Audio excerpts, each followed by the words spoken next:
Hiya folks, welcome to the show. My name's the Gladiator, but you can call me Jake, and it's my mission to infodump about everything Disney animation on the internet. And we are back once again. So this is basically part 2 of the 2-year anniversary stream. Yesterday we had some difficulties, being that my laptop ran out of power, so we kind of had to cut the stream short, but how things are going to work today is basically it's just going to be talking for a bit, reacting to some of my old videos, and then talking a bit more, then calling it there, because I have to start packing up my stuff, because in a few days I no longer live here. Alright, let's see how everyone's doing today. Hello, hello, hello everyone. Let's start the music. That up a bit. There we are. As always, tell me if the music needs to be up, down, or if it's just perfect. Can you hear me fine?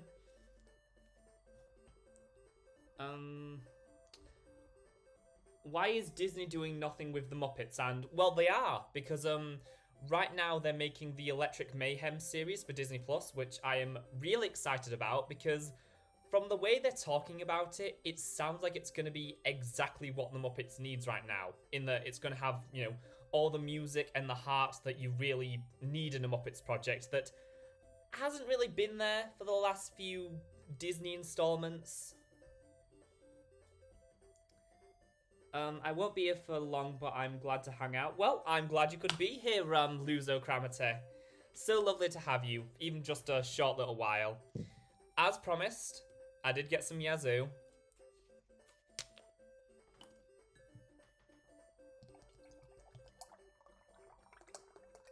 Oh dear.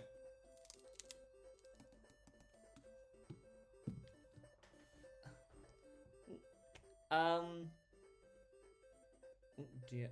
Time for the last stream in this iconic location. I know, it is a little sad, but I promise, like, my new place, it's going to be a lot better organised, and hopefully we're going to have better lighting conditions, and I'm not going to be at the mercy of living next to a busy street, so we're not going to have cars going past constantly. So, you know, it is sad because we have been here for almost the entire 2 years of the channel, but change happens.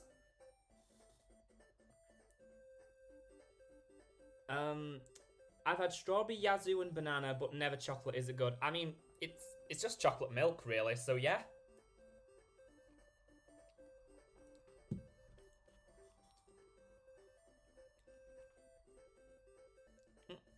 Hello there, Slate.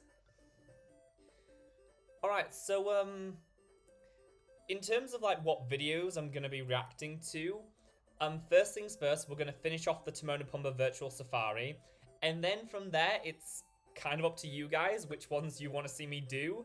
I will say anything that is over an hour is off limits, so you're not making me react to the entire Teacher's Pet video, unfortunately.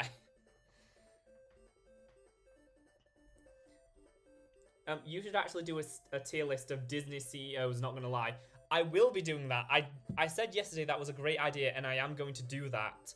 But I doubt that one of those tier lists actually exists, so if I'm going to make a video on that, I would have to make my own.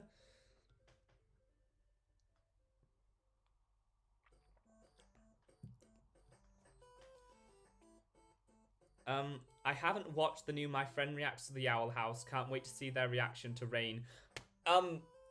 Yeah, well, on Tuesday, me and Vicky recorded the first 3 episodes of Season 2B. So that's very exciting. This morning, I put on Yesterday's Lie on Patreon. And hopefully tonight, depending on how long this stream goes, I'm going to be able to get up the YouTube cut of Knock Knock Knocking on Hootie's Door. So, you know, we're getting close. We're getting ever so close.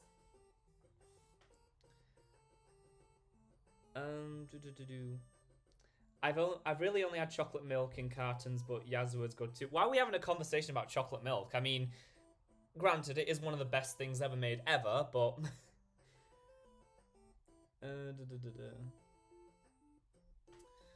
All right.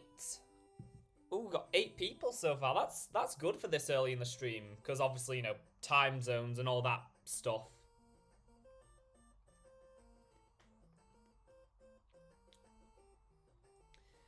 The Owl House is a masterclass in children's animation. The Owl House is a masterclass in entertainment in general. Like, we don't need to call it children's animation or animation, just of all the shows out there, of all the movies, just everything. The Owl House is one of the best.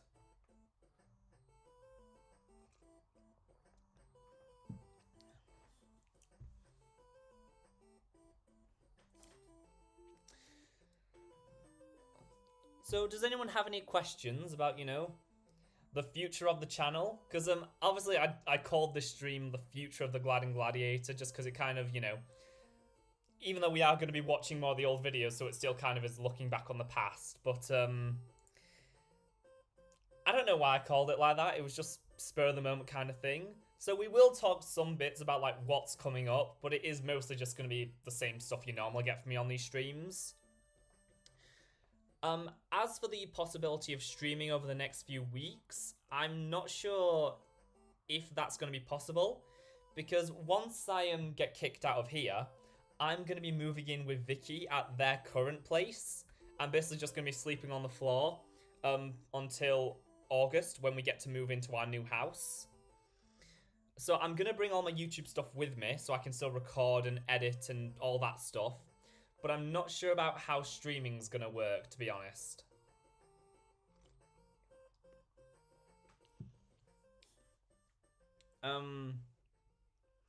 Do I plan on making the Owl House video essays? I do, when the show ends. That's kind of like my main thing. With like, unless it's a show that doesn't really like have an overarching story that doesn't need like seeing it in full, wait until the end of the show, then do it. So obviously like the DuckTales and the Amphibia video and then the Owl House videos are going to follow that format.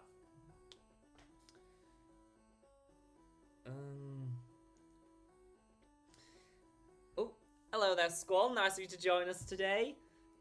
Any video ideas you have for the next year or two? It's been a big issue with me trying to plan way too far ahead. So, I'm kind of just taking it one video at a time for the moment. I will say some of the things that I'm hoping to get done this year. The next video is going to be on Kim Possible So the Drama. After that, I want to do my long-awaited analysis on Varian from Tangled the series. Then, like, a few of the other things I want to do is, I want to do a retrospective on Fish Hooks, the animated series. I have my 15 years, well, not 15, my 30 years of Phineas and Ferb video coming up, which you'll understand that title when the video actually comes. I am hoping I can do something pretty big for that, but we'll have to wait and see.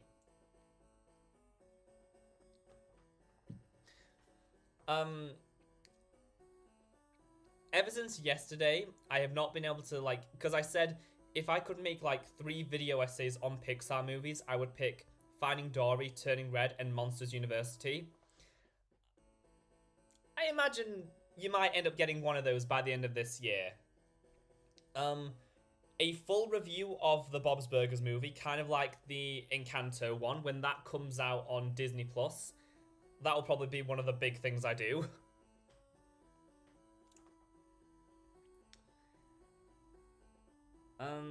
Hi, did I miss anything? No, you didn't, Omnibox. Oh. No, we're just chilling, you know. Waiting a few minutes more, then I'm gonna start watching some old videos and cringing hard at them, so you can all enjoy that. Hiya, I'm very new to the channel. I think I found your channel and subscribed only a few days ago. What type of content does this channel make? Like, what am I in for? Lol. Okay,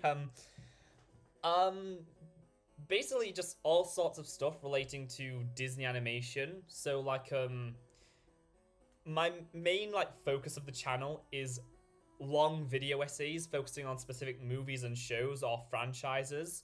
So, you know, that's like the main thing, but I also do reaction videos to current and past Disney projects.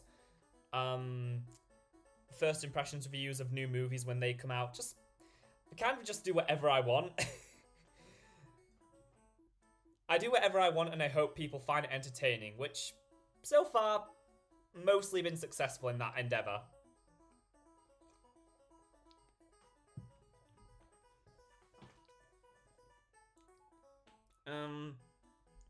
Have I ever thought about doing a video on my favorite and least favorite episodes on the Disney TVA programs I consider S tier? That is an idea I'm currently playing around with. I kind of want to do like 2 new series where I go see like a Disney show that I've never seen before, and I watch the highest rated episode on IMDb and the lowest rated episode.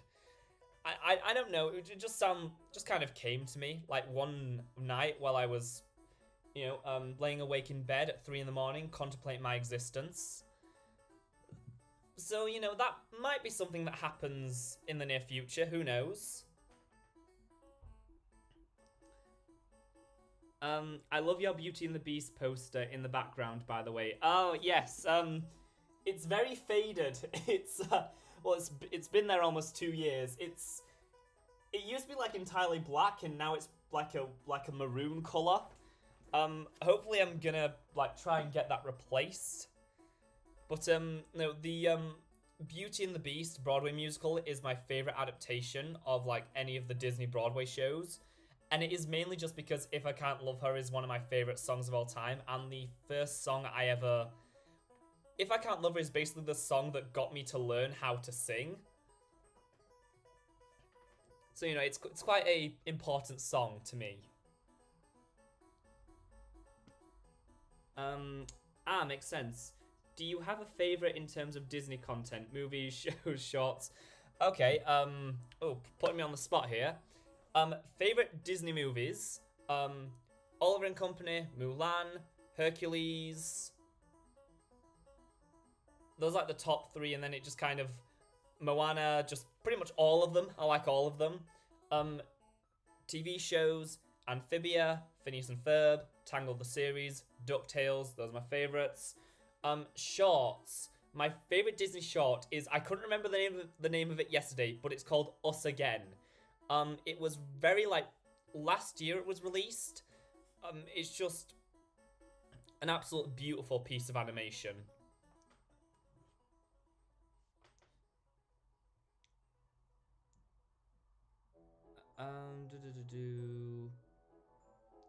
Nice. I'm assuming you can watch the whole thing on YouTube. What are you talking about? Are you talking about the stream? Because yes, you can watch this whole stream on YouTube. Which Disney film would you like to see get a theatrical musical adaptation? Moana. I think they could do some incredible stuff with Moana as a stage show, especially with if they did puppetry for Takar. It would be so good. Will I ever talk about the Lion King film someday, including the straight-to-home sequels? I mean, Lion King's 30th anniversary, I believe it's 30th, is 2024. I'll probably talk about it sometime before then, but you know me, with my massive franchise retrospectives that coincide with very important movie anniversaries.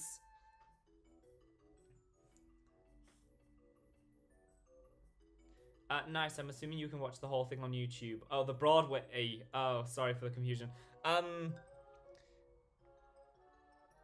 Some of them I have. Some of the Disney Broadway shows I've watched on YouTube, like Mary Poppins. Some of them, the slime tutorials, I should say. Some of them I'm waiting to see them live. So it's Mary Poppins, Frozen, and Beauty and the Beast I've seen slime tutorials of.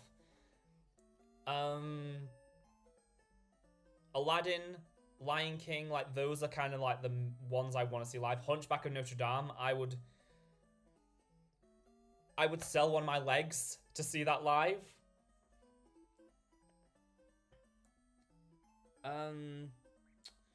Do I remember Jetix UK, and if so, what do I remember about it? I remember it existed. That's kind of it. It's like I never watched Jetix. Like pretty much the only three channels I watched growing up were Cartoon Network, Nicktoons, and Disney Cinemagic. If that name is probably lost on a lot of my audience because I think it was a UK and Europe thing. Basically, it was a channel specifically for playing older Disney movies and shows. So if you like stayed up really late at night, you'd get to watch episodes of like Timon and Pumbaa or like some Disney afternoon shows. How's my job going so far? It's going really well. I mean, you know, I absolutely love it. Obviously it's I explained that you know, there's quite a lot of history where I work between there's a lot of history between where I work and Disney, which, you know, I didn't know about before I started working there, and it just kind of felt like fate in a sense, I guess. But no, I'm really having just a wonderful time working there, and you know, I hope I can do it for a while. I'm gonna be in the same, like, you know, town for the next year, and then me and my friends are like hopefully gonna try and move to London, because obviously, you know, that's our dream musical theatre in London.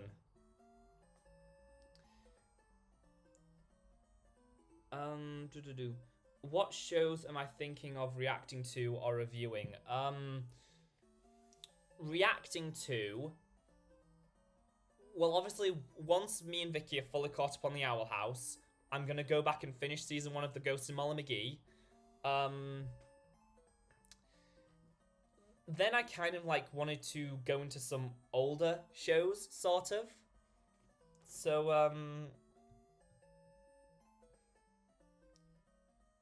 well, I do have one special project in terms of like reactions currently in the works that I've been wanting to do for a long time, and I think you're all gonna really enjoy it when I finally get it out, but that's all I'm gonna say on it.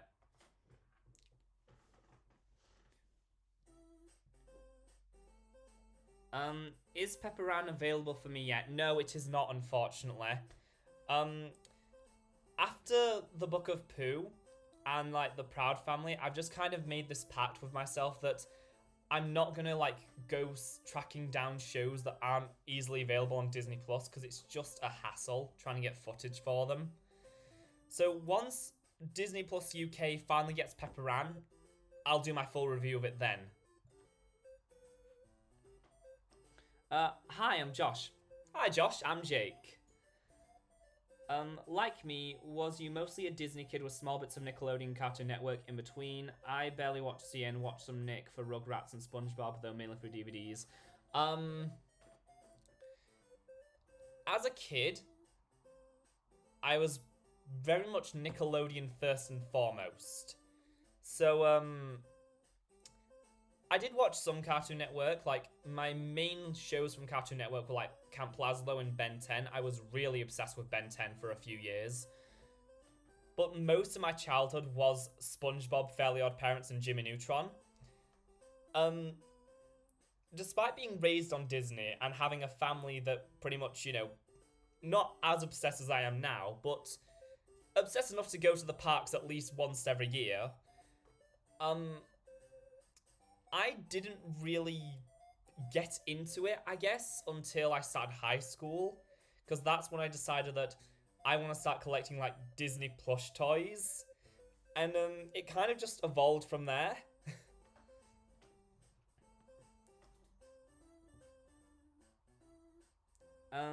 Here in the US, we have Pepperan, but unfortunately we don't have shows like Aladdin and The Weekenders. Yeah, we don't have those over here either. Although we are getting the first season of My Friends Tigger and Pooh next month, so, that's something, I guess. Who are you? Well, okay, I'm the Gladiator, and it's, my mission to info dump about everything Disney animation on the internet. I hope that clears it up. Do I remember Road Rovers? The name is familiar. I don't think I've ever actually seen it though. When's the next Vicky Watches the Owl House video? Hopefully tonight. Depending on how the stream goes, I'm gonna try and like fully edit and get out knocking on Hootie's door. If you just can't wait though, the entirety of season 2A is already up on Patreon. The iconic intro, indeed.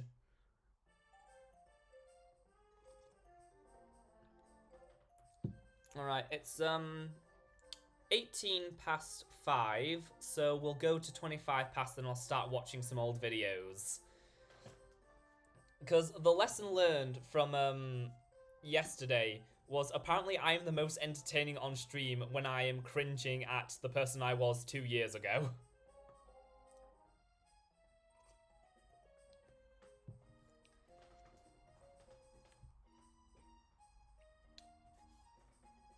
Any other questions?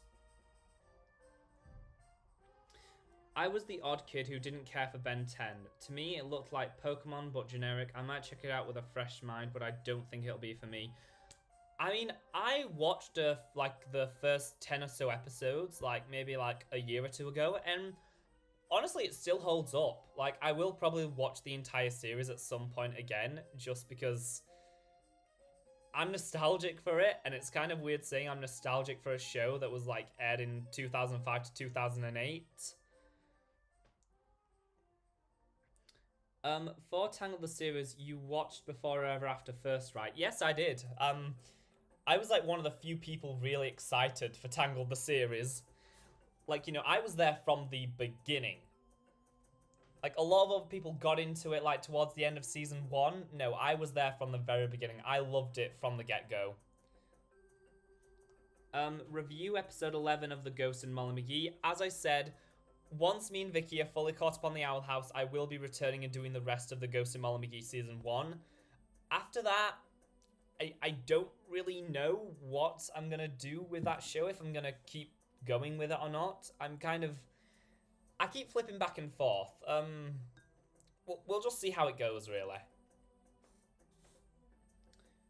Did I watch the Ben 10 reboot? I did not, unfortunately.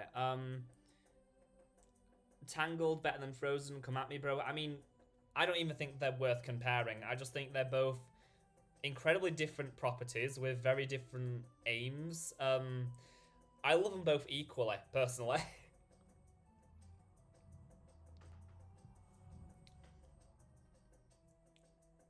Speaking of nostalgia, do y'all remember Word Girl? I got nostalgia blast when I saw a brief pic of the main character and then proceeded to watch the whole series, including the pilot series.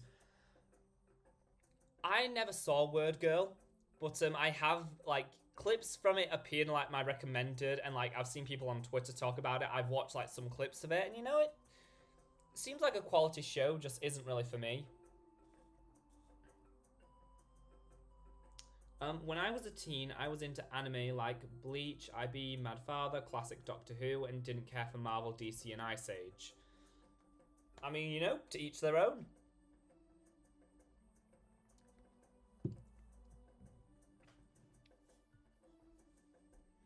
CN was my main channel growing up. I remember waking up early in the morning as a kid and watching the old Tom and Jerry shorts. I mean, I love the old Tom and Jerry shorts.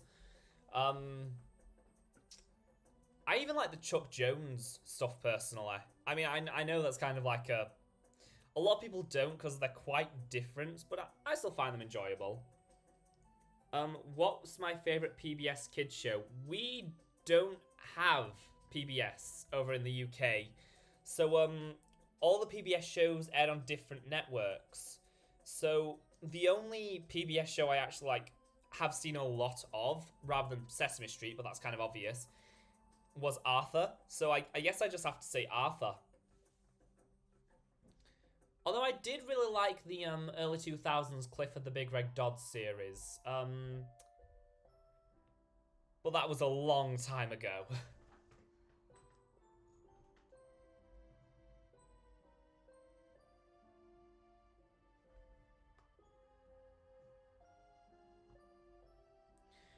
Why didn't I review the Owl House Season 2, Episode 11 to 21? I am doing that, currently right now. I've just been waiting for my friend Vicky to, to catch them up on it. But now we have recorded the first 3 episodes of Season 2B, and so far in Disney Plus UK, we only have 5 of the episodes. Hopefully we get the other 6 very soon, but if not, I'll have to get them through other means. I mean by yourself without Vicky.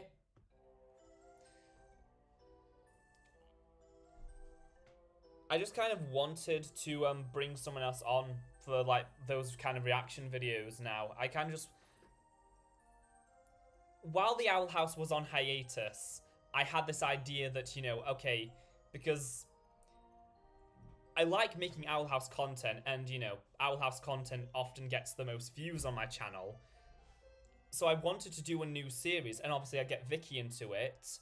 So that'd be like the main hook, like showing someone who hasn't seen it before the show and like making them fall in love with it. And then after we recorded like the first few episodes, because we recorded like, the first few episodes in December. And then like by the time we were getting close to the end of season 1, they announced that, the show was coming off hiatus. I thought we were going to be able to get caught up by the time season 2B would start, and we would just be watching them with everyone else.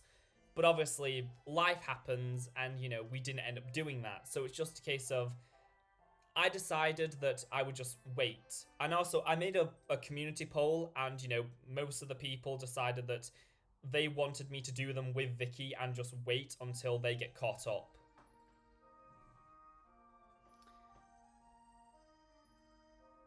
Will you and Vicky review the Owl House Season 3 together? Indeed, we will.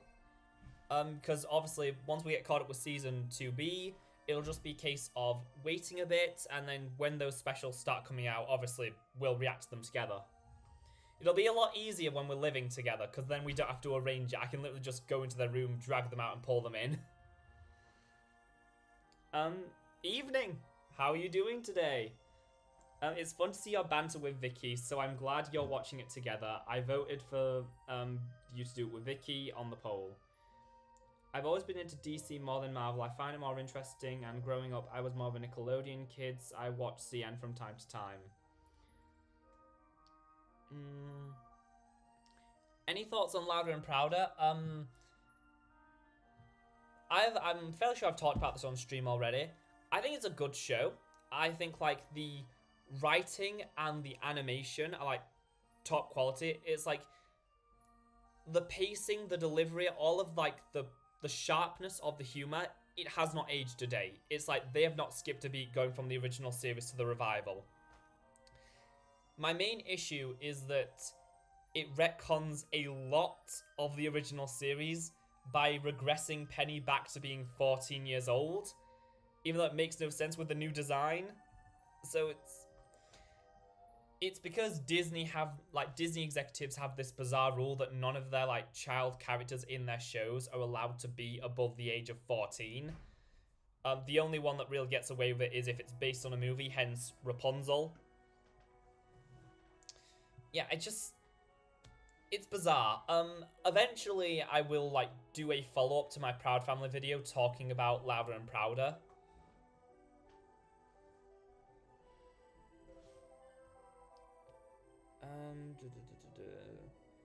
Alright, we're going to start reacting to some old videos now.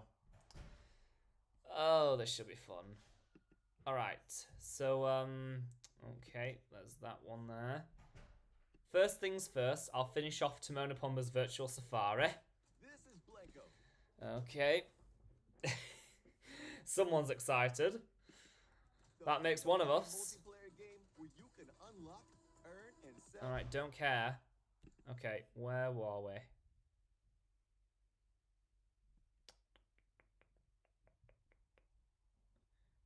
Alright, we were about there. We'll take it from there. Okay. I will just quickly get that up. There we go. Okay. Why do I do this to myself?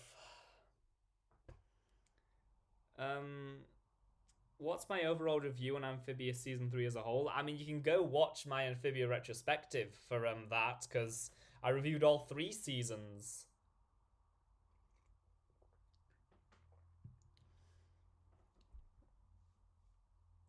Yesterday was my birthday. I'm 17 now. Oh, well, happy belated birthday.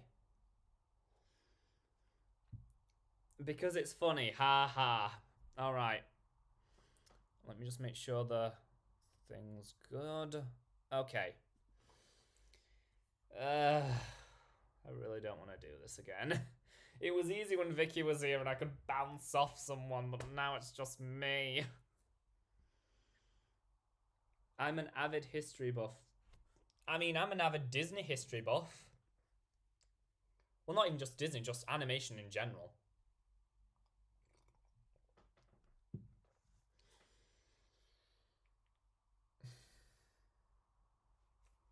I've got to work myself up for this. Okay. What are my childhood gaming consoles?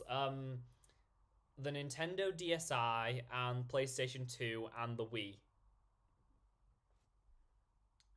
I saw it earlier, it good, but... He hated Timon and Pumbaa.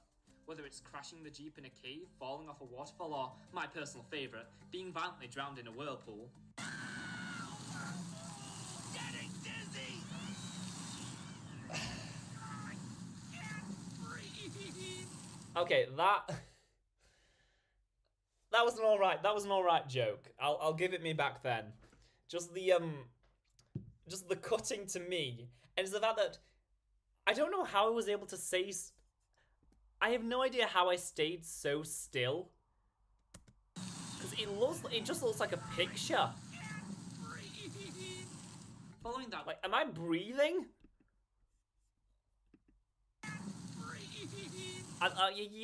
You can see me breathing, okay. Which, you know, makes one of us, because Timon isn't. Alright.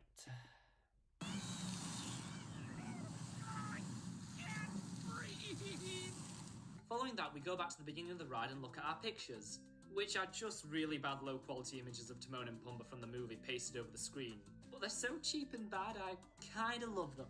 Now, you may notice on the select... Okay, yeah, I'll go. The thing is, I still agree with a lot of these opinions. I just don't say them in, like, very articulate ways, I guess. It just like, oh, they're so cheap and bad, I kind of love them. Explain more. It's not that hard. You know? Say something that you just find, like, novelty in how, like... Those end screen images from the virtual safaris is, like, obviously, they are literally just images from, like, frames of the movie. Poorly cropped into this, like, really bad CGI background. And it's so bad, but there's also this novelty because you can tell how passionate the people making this were about it. It just...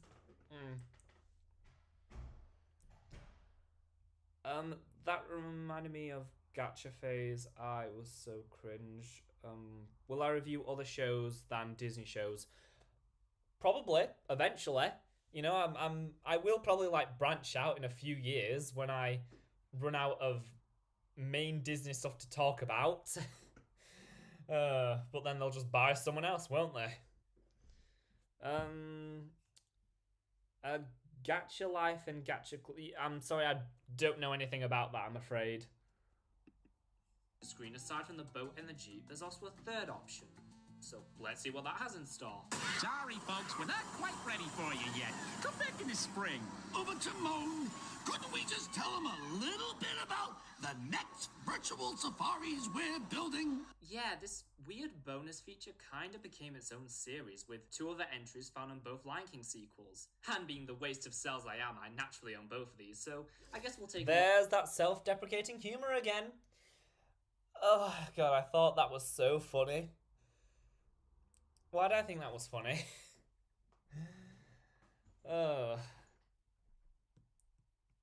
You can talk about Disney games, maybe. I mean, that is a Patreon stretch goal. When I eventually, well, maybe if I eventually reach 50 patrons, I'm going to start a gaming series, and it's basically at the start, it's just gonna be me like working my way through the Kingdom Hearts games, trying to figure out what the hell is going on. Because like I know bits and pieces, but I have no greater context for everything.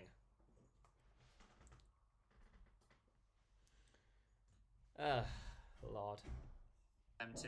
Starting with Lion King 2, Simba's Pride, we have Virtual Safari 2.0. It's not a good sign when you number your sequels like Disney Infinity Games, but we'll press on. We're sinking to our doom! Well, What is... What are those sounds? What are those sounds that this three-time Tony Award winner Nathan Lane impersonator makes? Those are not human noises. Safari 2.0. It's not a good sign when you number your sequels like Disney Infinity Games, but we'll press on. we're sinking to our doom! Well, How would you even describe those noises? It's so stupid. Timon and Pumbaa get a lot of bad luck. Yeah. I mean, what do you think was going through the minds of the people making the first two virtual safaris? Just thinking, hey, it'd be fun if every single one of these like fun little DVD bonus features ends with these beloved characters dying in these horrific ways. Like, who pitched this? What was the thought process? I'll give them credit. They had the balls to kill off Timon and Pumbaa just over a minute in this time. Now that's what I call efficiency. And even... Oh my god, that audio quality. Even for this video, that was bad. I think that might be a case where I was so quiet, which kind of hard to believe me ever being quiet while recording a video. But I think that was a case where I was so quiet I had to raise the volume in editing, and it just sounds like that. They had the balls to kill off Timon and Pumbaa just over a minute in this time. Now that's what I call efficiency. And even if the... What even is that why am I so quiet? It's just like, now that's what I call efficiency.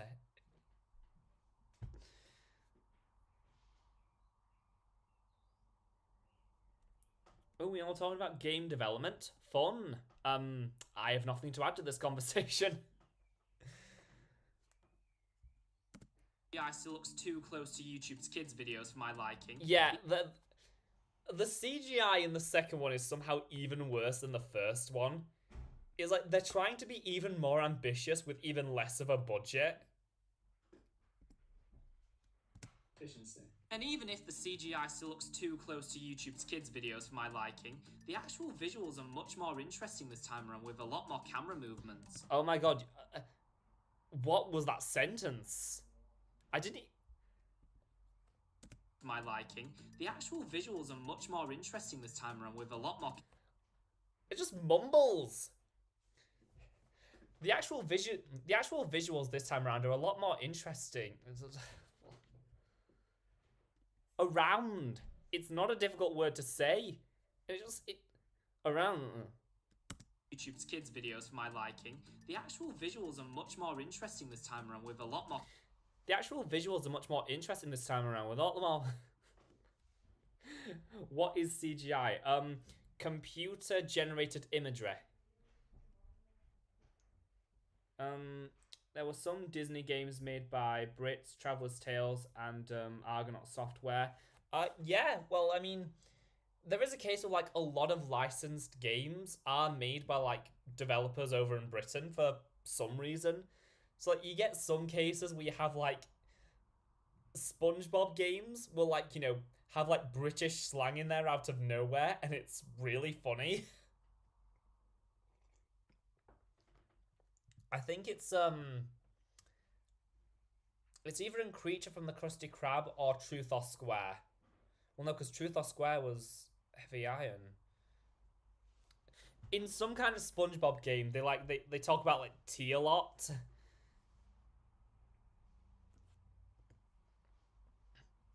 All right, let's keep going with this. Movements. Though there are quite a few times shots aren't in first person, which does kind of take away the immersion of the first two virtual safaris. Yeah, no, I will fully agree with that. That is just...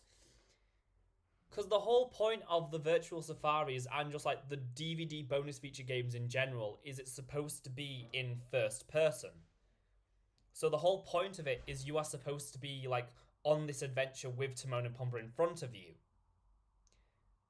So it makes no sense having these shots that like show the entire landscape, because technically you're supposed to be on the back of that elephant right now.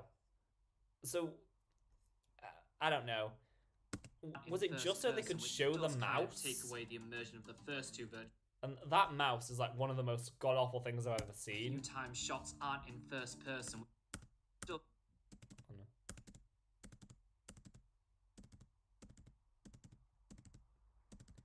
That's just weird.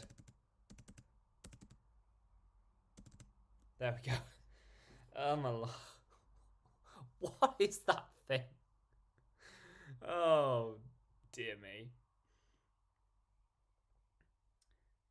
Imagine if Timon and Pumbaa ended up on Space Mountain in Disneyland Paris. Which is better for you, the Owl House or Amphibia? Amphibia, just because I personally relate to its like conflict a lot more, just because of how it's about, you know, toxic relationships and it's all about self-improvement. The Space Mountain 1995 advert for Paris scared me as a kid. I think I know the one you're talking about. Well, isn't that the one where it's like... Well, that was like their announcement trail, like the unveiling of Space Mountain. I think I know the one you're talking about because I've seen, obviously, the documentaries about the Disneyland Paris Space Mountain, which I think they're by Defunctland. I watch a lot of Defunctland whenever I'm editing. Do I like fake out deaths in shows? Do I like it as in emotionally? No. I don't like my emotions being played with like that. I feel there are ways to do it and ways to not. So if it's just like the shock value of just like, oh my god, like your favorite character's dead, just kidding, that's bad. If it serves a purpose to the story and actually has some kind of impact going forward, case in point, and the example I always go to, Steven Universe Future, and when Steven shatters Jasper. Because even though she comes back, like, you know, literally a minute later, the effect that has on Steven, that is literally the catalyst for the final storyline of the entire franchise. So, you know, it's very important even though it doesn't last long.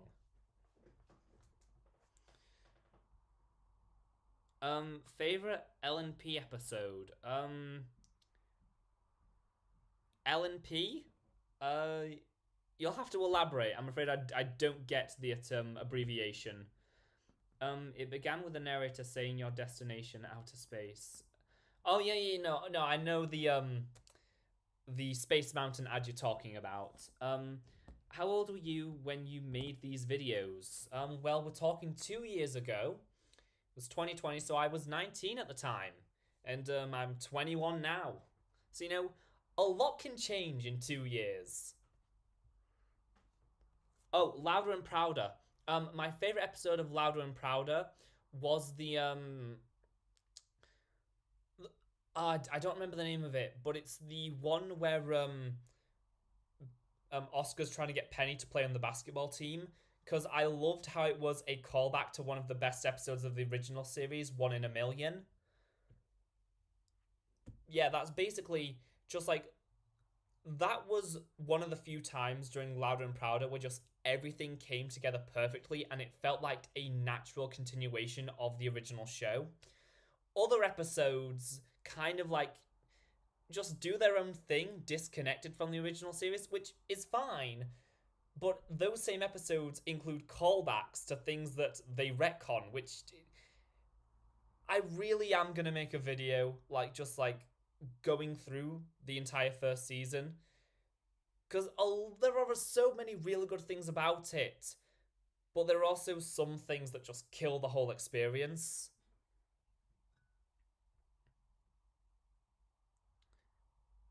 It all started with an orange basketball. Yes, that's the episode. Because it was also the one that actually, brought back Wizard Kelly. Because we didn't think that Wizard Kelly and the Grow Sisters would come back.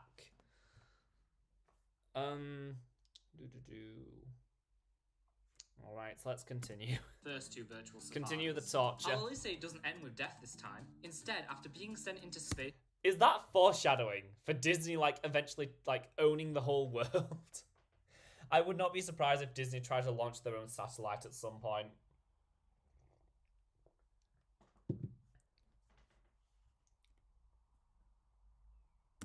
Destroying the entire Pride Lands upon re-entry, Virtual Safari 2.0 ends with Pumbaa hitting on an elephant.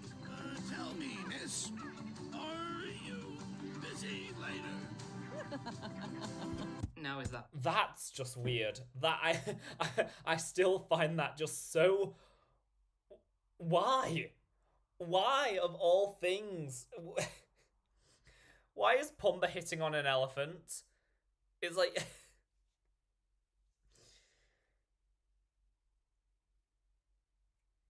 I mean, I'll still take this over The Lion King 2019 any day, but still, why?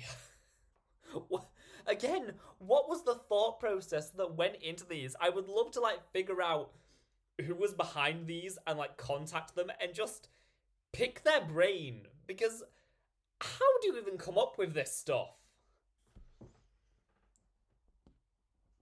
For comedy.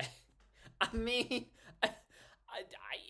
Virtual Safari 2.0 is that comedy? Pumbaa hitting on an elephant. Is that a joke? Tell me, miss, are you busy later?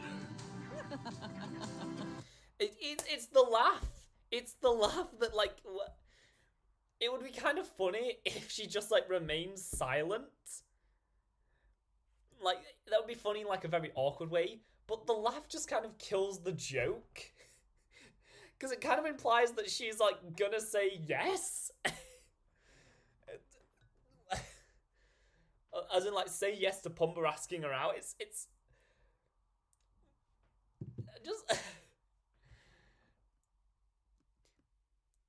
If I had to, rank the virtual safaris, it would easily, be, Lion King 2, Lion King 1.5 / Lion King 3, and then the Jeep, and then the boat from the first one.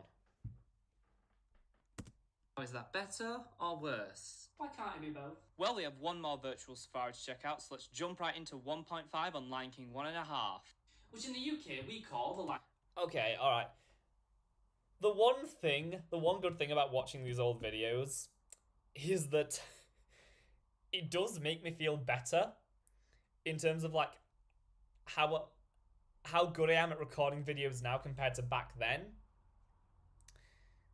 Because obviously, sometimes I'm worried, I'm editing down the audio, just are people going to be able to understand this? Am I, clear? Am I enunciating everything correctly? And looking back at this, I have made a world of improvement. 3. Because we just hate fractions. Which is... I said this yesterday to Vicky. This is it's a good joke. I honestly think it's a good joke. I just don't think I delivered it right. One more virtual safari to check out, so let's jump right into 1.5 on Lion King 1.5. Which in the UK we call the Lion King 3. Because we just hate fractions. Which in the UK we call the Lion King 3. Because we just hate fractions. I mean... There is a reason I don't do this kind of content anymore. And as I said last, I was trying to be a Disney version of Scott the Woz or Cad Icarus because those are two of my favourite YouTubers. And now, I've calmed down a bit. I've kind of figured out, what works for me and what feels authentic.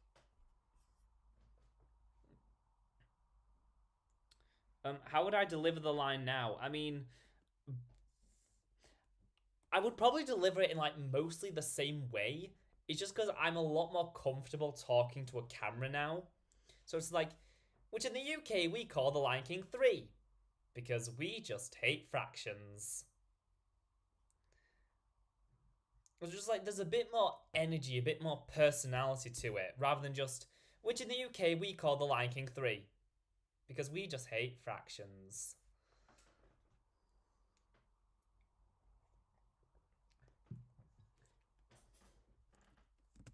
Easily the best looking and most ambitious of all the virtual safaris. For one, this has a full storyline with Timon having built a... Yeah, that's the thing. Like, it's like, so the first one, like the first two, have, by DVD bonus features standards, they're okay. The second one looks like trash. The third one looks kind of impressive. It's like they actually put a lot more time and work into it for, I don't know why. I mean, you're about to see the fact that a few scenes in this have original traditional animation. Of all the virtual safaris. For one, this has a full storyline with Timon having built a ride based on The Lion King and is testing it out. Yeah, I'm sorry, how did Timon build a ride in the middle of the savannah? I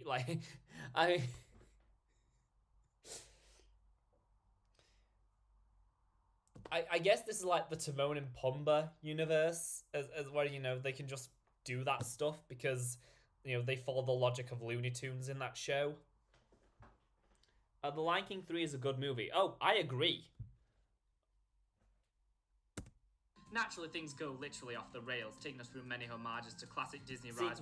This is where it actually, like, it gets really good. When it, like, you know, gets away from just being like, oh, we're going for this ride based off The Lion King, but things are breaking down. When it actually gets to this point where, you know, the amount of work they put into, like, referencing all these classic Disney attractions, it shows. It's really enjoyable. It's like more than any other, you can tell the people making this one were really putting their all into it. Twists such as Pirates of the Caribbean, It's a Small World, and The Haunted Mansion. Then it also decides to throw in the Yeti from the Matterhorn with no explanation. Surprisingly, Safari 3.0 also features some traditional animation in a few spots. See, it's just like, that didn't need to be there. That's just like a little bit of extra polish that goes such a long way. Surprisingly, Safari 3.0 also features some traditional animation in a few spots. And it's not like ripped from the movie. It's like they animated that specifically for this bonus feature. Nothing mind-blowing, but... The Lion King 1 is still my favourite, with 3 being not far behind and 2 being last. I mean, I agree with that ranking, but I think, like, they're all pretty good movies. Well, obviously, I think the first one's really good, but, like, you know, the Lion King sequels and Cinderella 3 are, like, the top tier of the direct-to-DVD sequels. I feel like a lot more time went into this than the previous safaris. But let's be honest, this is the best virtual safari just because of special guest Marge Simpson. See, the funny thing, the reason I chose that picture of that Halloween costume, and also, again, I'm still not cropping out the backgrounds of these images, so they just have, like, these plain white boxes, and it just looks awful. The reason I chose that Marge Simpson costume is because I actually own that. Hold on, I'll see if I have it here. I probably don't. I probably have it back at home.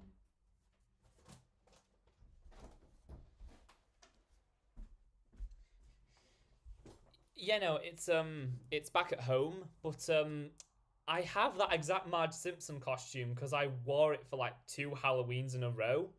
And then for the Nightmare Ned video, I got my Fozzie Bear costume.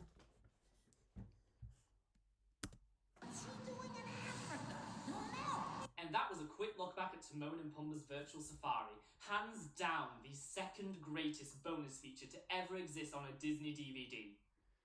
Why only second best? Well, you just can't beat the Mad Hatter's Tea Pie. Quick, pause that before they start playing the Hercules music. I mean... it's not the worst ending gag I did back then. And like overall, as I said yesterday, this was like the only video where like the old style kind of worked, or at least better than most of my other attempts. If I kept going with this exact style, I imagine within a few years I could have actually like really turned it into something good. But I'd still greatly prefer where I am now. So that was Timon and Pumbaa's Virtual Safari, a retrospective. I also adored Aladdin 3 and Leroy and Stitch. I mean, the Lilo and Stitch sequels are also really good. Not really sure what more I can say about that one. And you know, for a fourth video, it wasn't that bad. It's like, it wasn't painful to sit through like my first ever video where I can't get over the fact that overly long dramatic speech at the end, and there's just this long pause, and then the music just starts like randomly cuts in halfway through it. It's so bad. Oh no. Alright, so which one do you guys want me to look at next? As I said, anything that's like, let's say, the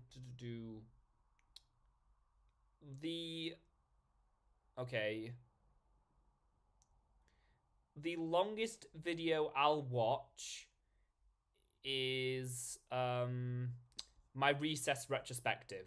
So basically anything under 25 minutes is fair game. You should watch the video where you compare Candace Against the Universe to Across the Second Dimension. I mean, anyone else wanna chime in?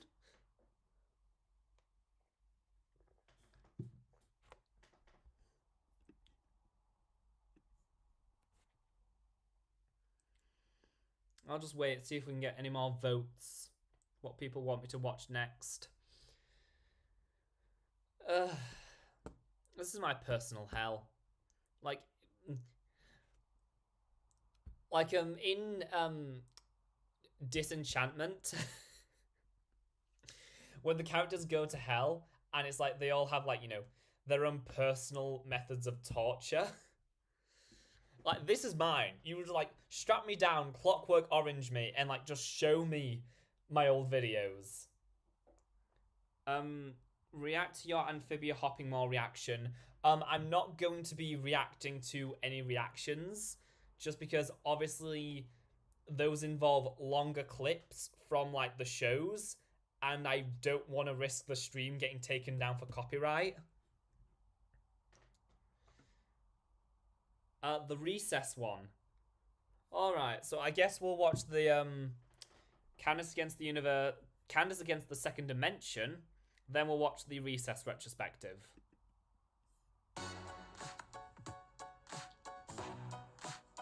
So, you want to prepare meals that... Oh god! Oh no! Oh, what is this? Yeah, graphic design is my passion. Oh my lord, this is awful.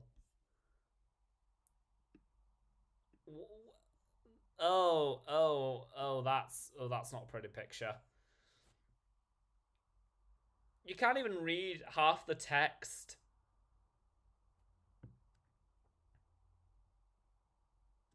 I don't even remember where I found this image.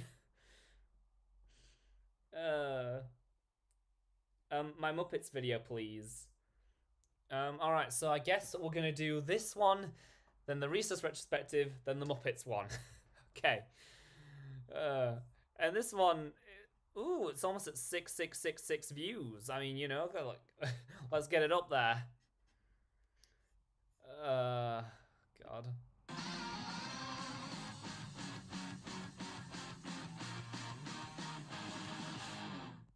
Hi, folks. What? Welcome to the show. That PowerPoint transition. Oh no. Oh, this was back when I was using like currently for my videos, I use DaVinci Resolve. Back then, I can't even remember what I was using.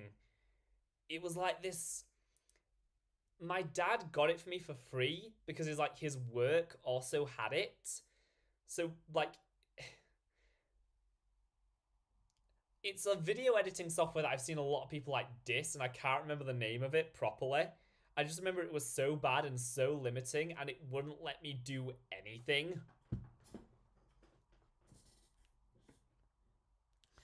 But yeah, it's just like that. Oh no, just like the... Hi folks, welcome to the show. See, that was overproduced.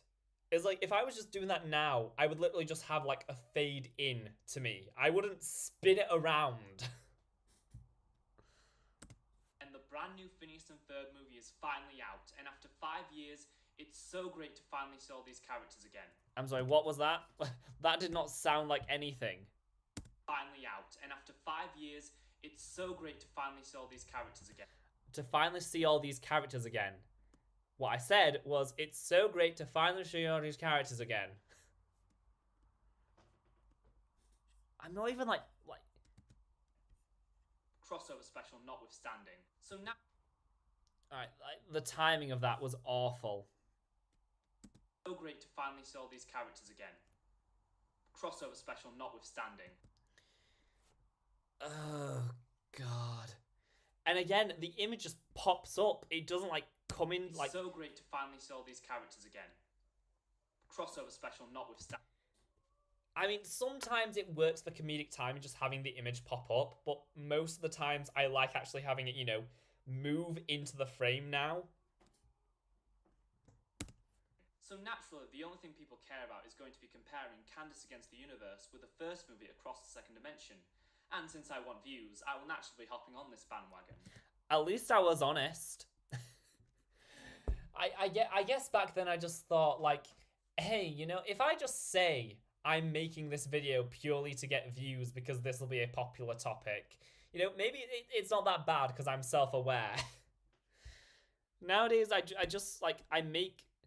Because the thing is, I did want to make this video, so why am I even saying that? It's so great to finally see all these characters again.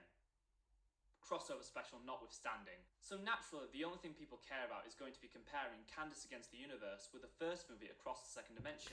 I do remember this, like, this phase where I would, like, I wasn't even sat down. I would just, like, stand up in front of my shelves for, I don't know why. I just remember it was so awkward, like, trying to get the microphone and the camera and everything up to my level. And since I want views, I will naturally be hopping on this bandwagon. So today, it's a showdown between the movie that came out at the height of the show's popularity and the one that was released way past its expiration date. What am I doing with my shoulders? And the one that came out way past its expiration date. Show's popularity and the one that was released way past its expiration date. Expiration date. Bit of dance in there.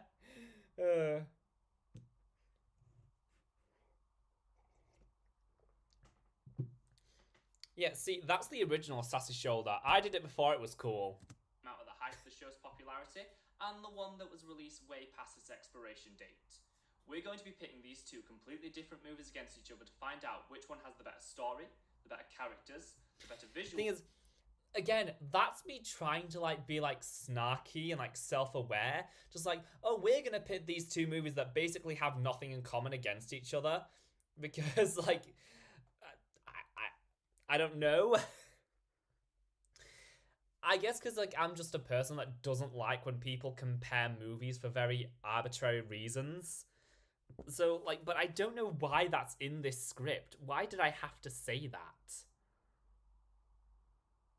I can't believe I liked this video. I mean, I can't believe I made this video, so...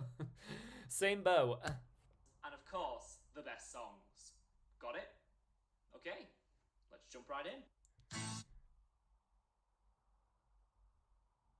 I can't play that. I can't play... Again, I'm just using... See, there is a reason I essentially remade this video twice. Because even me last year knew this was awful and I needed to do something better. I can't even play this because I just use, like, the instrumentals from the movies. Oh god, I guess we're just gonna have to...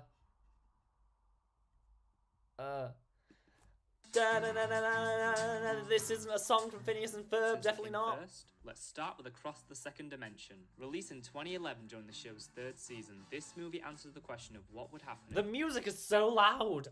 Balance your audio, my dude. It's not that hard. Thankfully, I have like a thing on DaVinci Resolve where I can automatically balance out all the audio. But even then, nowadays I go through and when I'm watching it, I make sure all of my audio matches and like it sounds somewhat at the same level.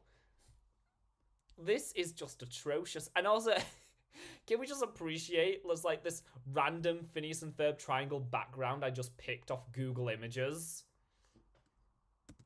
Ferb discovered Perry's secret identity, which apparently involved dimensional travel and a whole lot of non-bot. How are these videos still up when there's copyrighted music in them? Well, they didn't get taken down. Well, the thing is, they were never like actually caught for the copyrighted music, but I'm still worried that, you know, actually having them playing on a stream might do it. And also, basically, if a video gets copyrighted for sound, most of the times it will still be up. It'll just be a case of you won't be able to make revenue from it, or you'll have to share it with a copyright holder.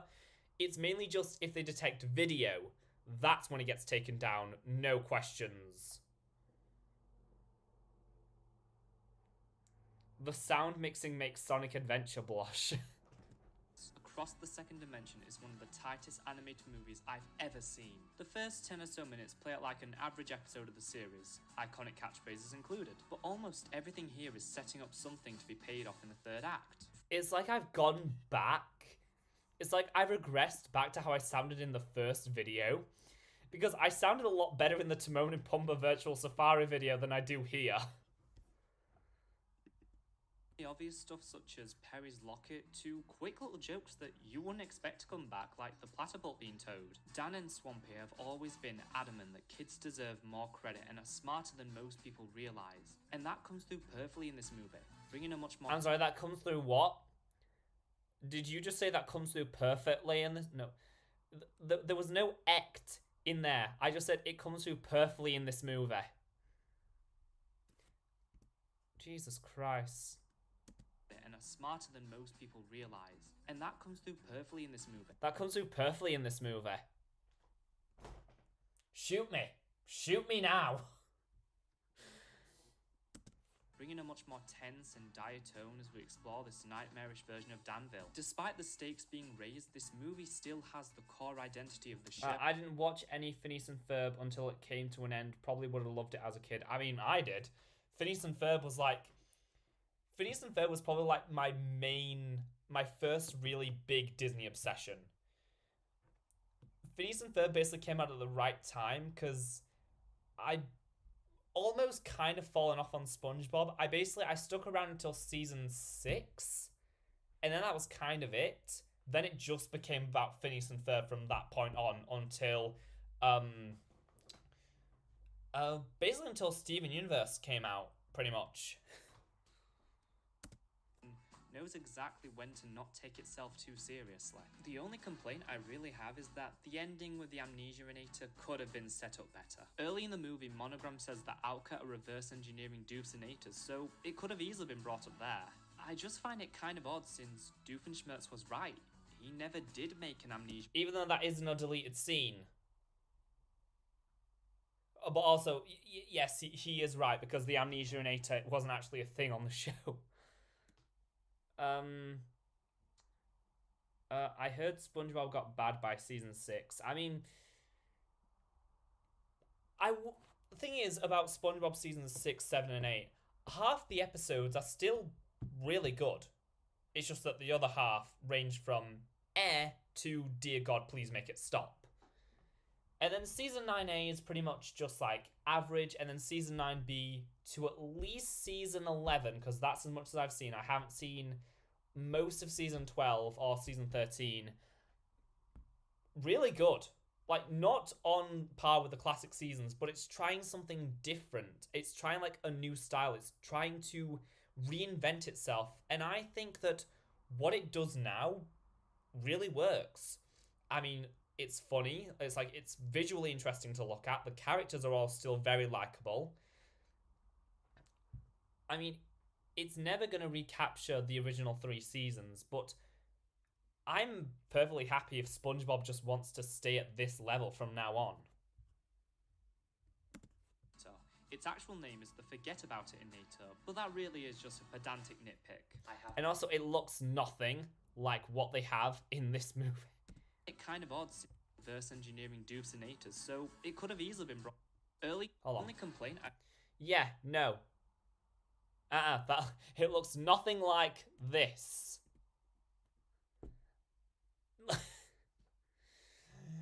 I really hope someone got fired for that blunder.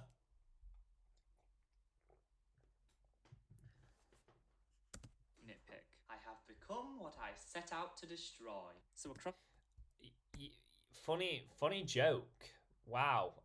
Oh wow. Aren't you hilarious? Really is just a pedantic nitpick. I have become what I set out to destroy. So Across the Second Dimension has a near perfect story. What about Candace Against the Universe? Released in 2020 as a Disney Plus exclusive animated movie, the first of its kind. This movie is almost 2 years old.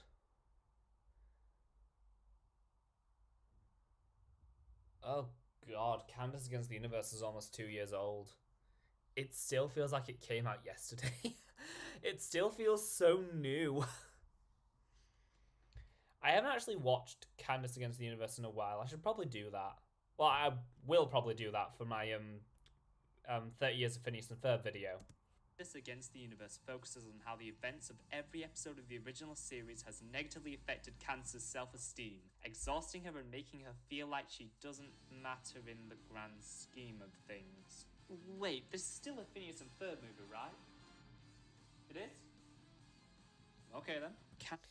Yeah, that's when I thought, like, you know, a shortcut to comedy would just be pretending that I actually have this team working behind the scenes telling me what to say. I don't know why.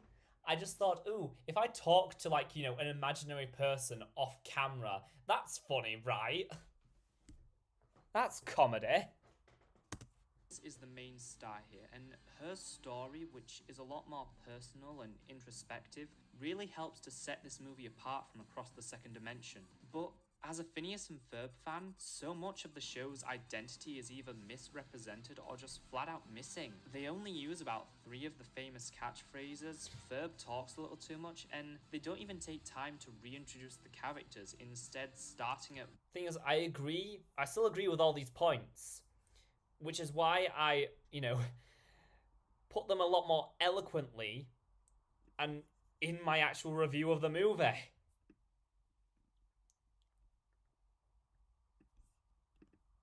Would be the end of a regular episode. Candace's journey of personal growth manages to make up for most of the movie's faults. I'm sorry, it manages to what? It manages to make up. I'm getting so angry at myself. You are an actor. You know how to use your articulators to enunciate things properly, so why don't you?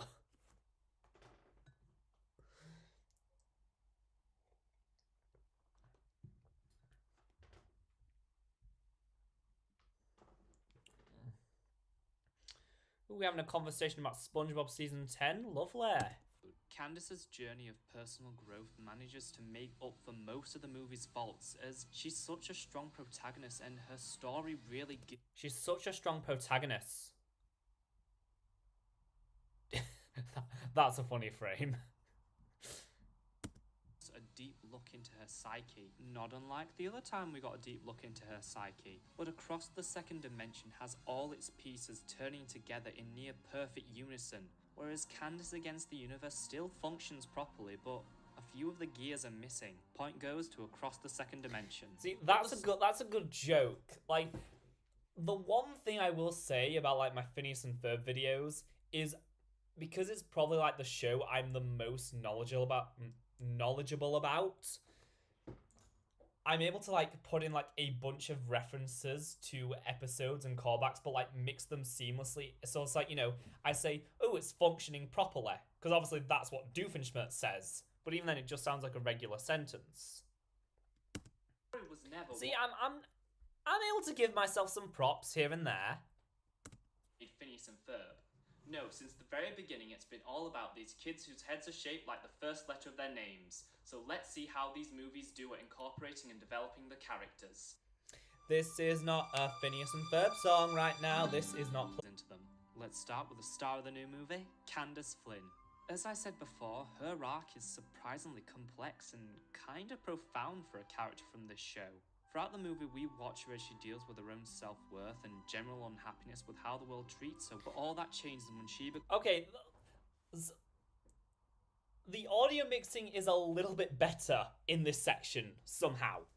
Maybe it's just because, like, the actual music is a lot quieter and, like, less, you know, in your face, then everything's better with Perry. But I do understand why I did use this track from the movie, because Heartstrings to Hero is like probably like one of my favorite like orchestral pieces in any movie ever. The chosen one of Feebleoot, which has a brilliant twist I dare not spoil here. As for Across the Second Dimension... Is it a brilliant twist? Is it really?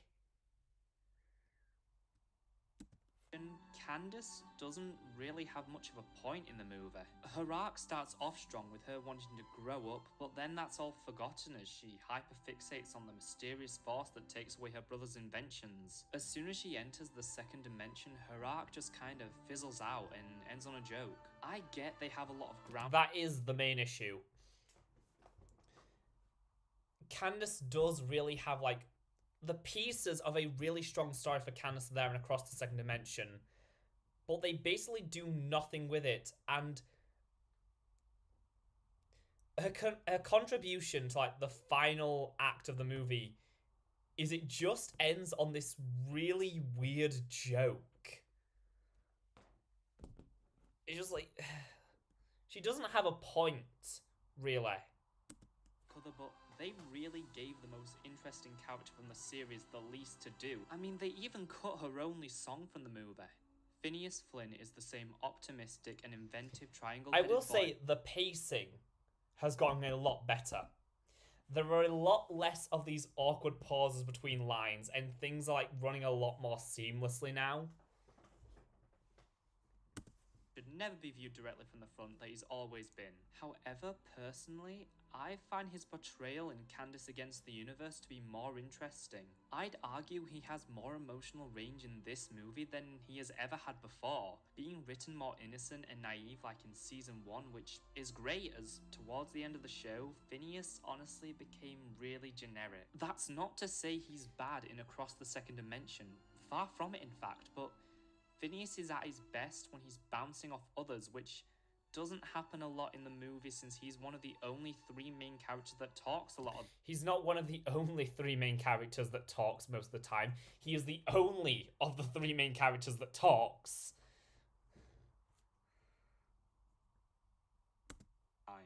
Ferb is Ferb. The man of a few words, but a lot... Do I need to say anything else more than that? I kind of wish back then I had literally just cut it right there. I didn't need to explain anything. Just like, I go on this like long rant about like Phineas and how much better he is in Candace Against the Universe. Then I should just say, Ferb is Ferb, and leave it there. Character that talks a lot of the time. Ferb is Ferb. The man of a few words but a lot of gestures which don't get used in Candace Against the Universe. Like, seriously, Ferb never shrugs, gives a thumbs up, or even just blinks in response to something, which really makes him feel less... Yeah, because like one of the like main quirks of Ferb's character is, you know, every time he'd shrug his shoulders or blink, you'd hear like a little squeak. You know, that little, I don't know how to describe that, like that kind of sound, and it's just like it's silly, but it kind of added so much more personality to Ferb, and it's just kind of it is a case of it has been so long since the original series that a lot of like the show's main DNA got lost in that time. So it's like some parts of it are still here, like some of the running jokes, some of the catchphrases, and then a lot of the rest of it just seems gone for no real reason. That pause frame.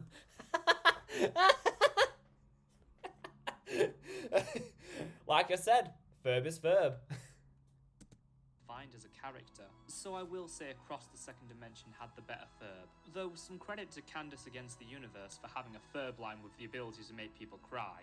You may not be the chosen one. What was that cut? It goes in like Phineas has already started his line when it cuts into the clip. For having a Ferb line with the ability to make people cry. You may not be the chosen one. But we'd choose you as a sister every time. Perry is very much sidelined in Candace Against. Oh my god. I didn't cut the audio up correctly. I start the next sentence before that clip plays. A Ferb line with the ability to make people cry. You may not be. You can hear me say as. To Candace Against the Universe for having a Ferb line with the ability to make people cry. You may not be the chosen one. But we'd choose you as a sister every time. Perry is very much sidelined in Candace Against the Universe, working from the shadows to keep everyone safe, which is kind of a step down, but considering he got top billing in Across the Second Dimension, I see why they did that, even if they had to retcon one of the show's most iconic running gags to make it work.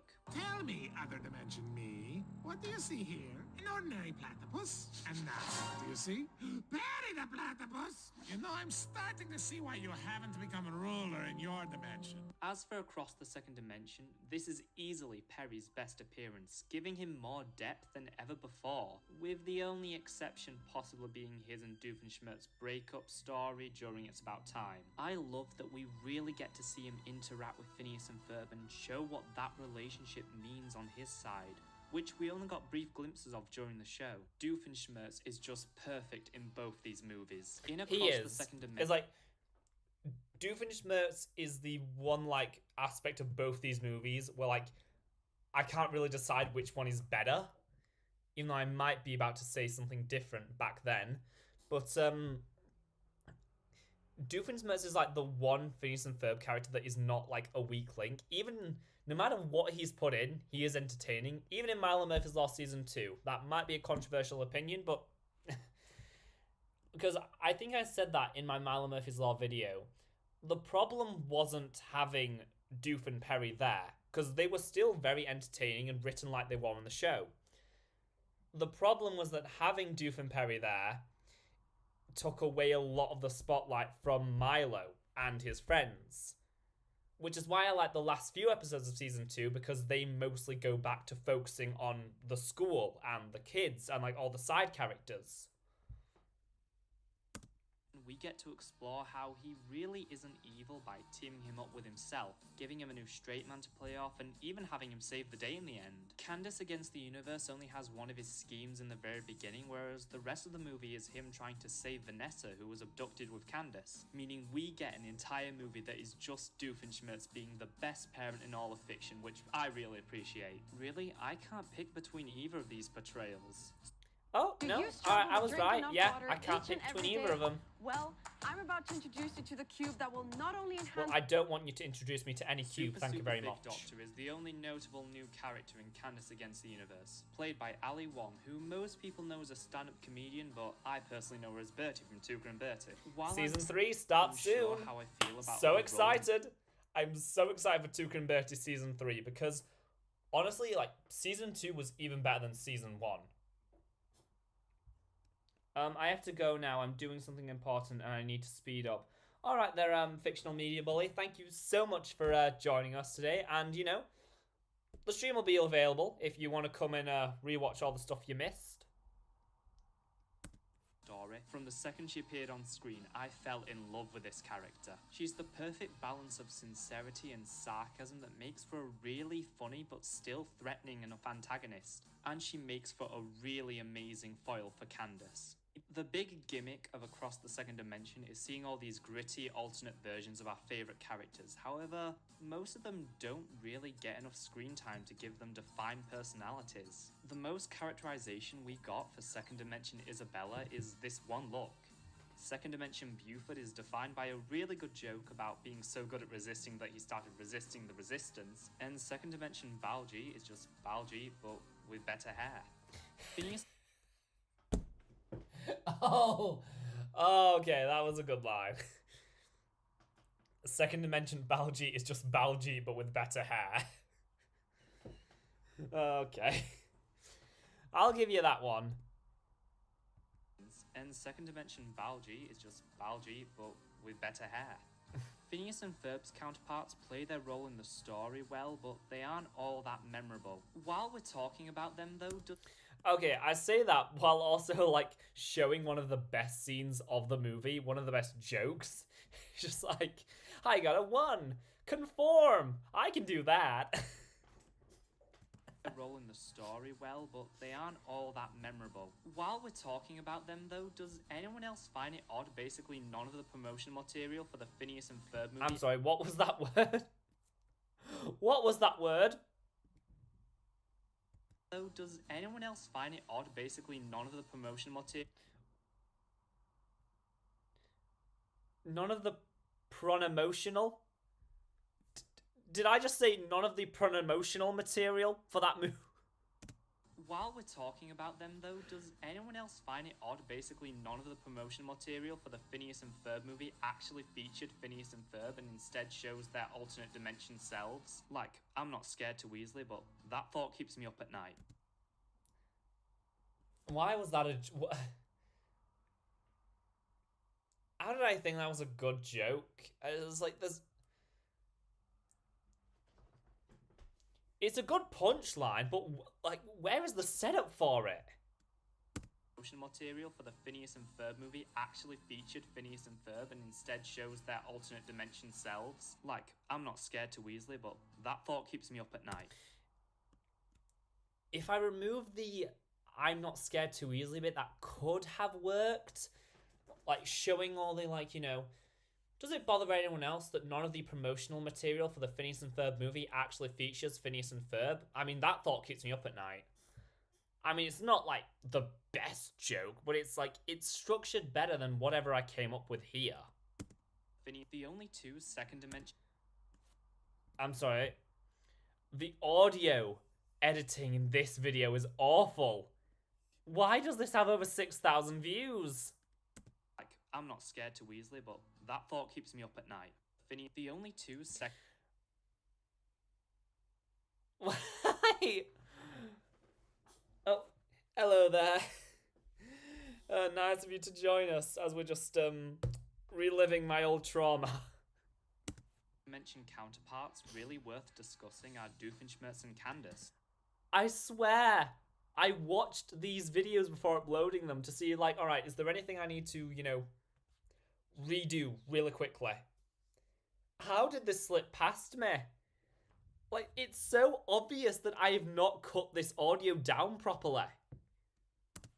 Because he's the villain of the movie, and, I mean, it's still Doofenshmirtz, so he's one of the comedic highlights, especially since he gets to play the straight man to himself. And Candace, because this version of her has a better arc than the Candace we're familiar with, essentially being the fourth protagonist. After her childhood was stolen from her by Doofenshmirtz's rise to power, she became the hard-boiled leader of the Resistance. It also helps that she has the best action scenes in the movie and some of the best character animation I've ever seen in this show. As for the other characters, Isabella, Balji, and Buford don't really become relevant until the third act of Across the Second Dimension, whereas Candace Against the Universe utilizes them a lot more. Isabella has a great... It's kind of the SpongeBob movie effect. Whereas, like, the first movie, it doesn't really make use of the show's secondary cast very well. Just focusing on, like, a few of the major players and then having them go off on their own little story. But the character arcs and the emotional stakes are really well done.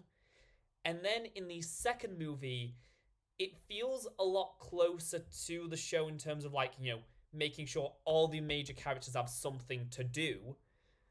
But then at the same time, the narrative and character writing in some aspects isn't as strong as the first movie. So it's kind of like, do you want the better movie or do you want the better representation of the show?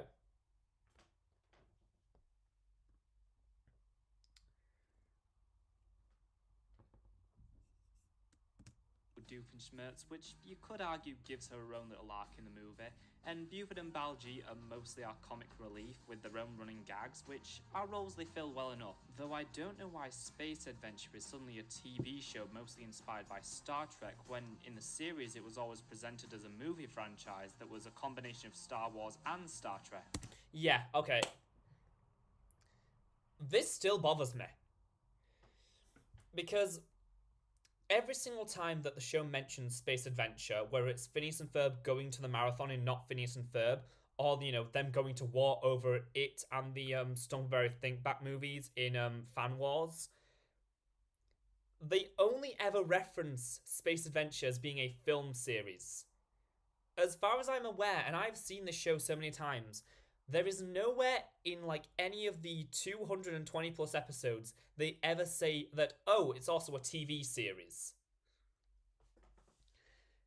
It just... God. I know it's kind of like, very, very pedantic. Like, nitpicking all these very minor details that don't have anything to do with the story or characters. But it kind of shows how, it had been so long since Phineas and Ferb ended. And despite the fact that characters came back in Mile and Murphy's Law, they've kind of... It was still a good movie, but they had kind of lost that spark. It's like they weren't as alive. It didn't feel as authentic as it could have been. Across the Second Dimension has really great characters, but I feel Candace Against the Universe utilizes them much better in my opinion. And Candace is the most interesting and well-written character on the show, so naturally the one where she takes the spotlight is going to win out on this front. Point goes to Candace Against the Universe. But now that we've discussed the movie aspect of an animated movie, let's talk about the other half.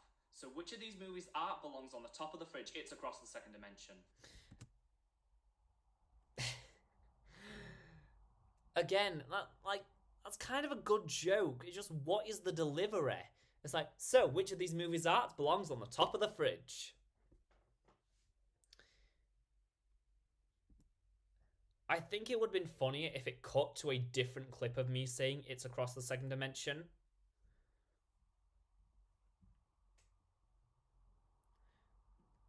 The other half. So which of these movies' art belongs on the top of the fridge? It's Across the Second Dimension. La la la la. This isn't kicking up a notch. Definitely I'm not. not going to beat around the bush here. Across the Second Dimension is better in this category purely because the animation... Did I say betterer? Bush here. Across the Second Dimension is better in this category purely because Okay, the I animation didn't. Okay. Alright. Okay. Consistent throughout. While most of Candace Against the Universe honestly looks better than Across the Second Dimension in my opinion, the first 20 or so minutes look more like flash animated web shorts than a big budget Phineas and Ferb. Okay, that was me just... There is nothing wrong with flash animation. Like, flash animation is a tool. Alright, there is nothing wrong with the tool, it's how people use the tool. Yeah, so, even though I'm fairly sure I corrected that in my Candace Against the Universe video, I'm just going to apologize for that here. That was just me. I don't know. Maybe I was just, like, poisoned by, like, some, like, really bad internet hot takes on animation. Everything after the first act looks fantastic and is everything you'd want from a Phineas and Ferb production. But you can tell there were 3 studios working on this. I mean, they look more like promotional vectors than they do characters from the show. Right, that's a much better comparison. It's like, these look like what you would find on, like, the merchandise where, you know, it's like early into production of like a TV show, the studios will often like make the promotional vectors that they'll put on all the merchandise while the characters' designs haven't been entirely finalized yet.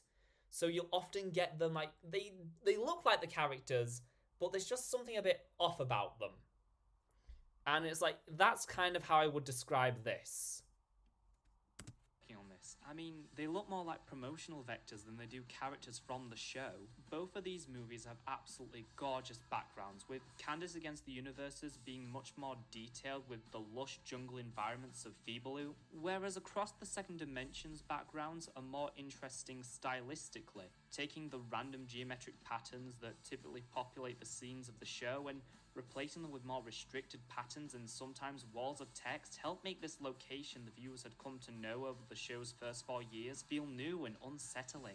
Had Candace Against the Universe's first act been the same visual quality as the rest of the movie, it might have stood a fighting chance, but that first 20 minutes doesn't give you the best first impressions of the movie, even though the writing and music managed to make up for it. Point goes to Across the Second Dimension. But people are mainly coming to Phineas and Ferb for one. I should have had like little like graphics where, you know, I would like had like a tally chart and like would add the points up rather than just randomly cutting back to me. For it. Point goes to Across the Second Dimension. But people are mainly coming to Phineas and Ferb for one thing. Also, it's like I'm not even fading out the music, it just randomly cuts off. Point goes to Across the Second Dimension. But people are mainly coming to Phineas and Ferb. It doesn't even cut off when the clip ends, it cuts off after I've already started talking. Thing. Infectious songs that you can't get out of your head, no matter how hard you try. So, let's take a look at which of these movies has the better soundtrack.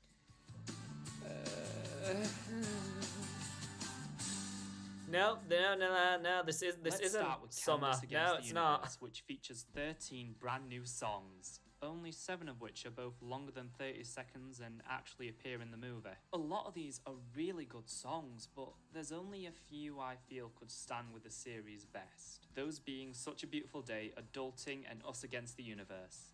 The Universe is Against Me and Into the Great Unknown would also be up there if they weren't cut from the movie. But that leaves us with Thor Other Songs, and they're okay. That leaves us with Thor Other Songs.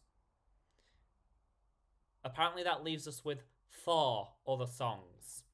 4. It's not that hard, me. And Us Against the Universe.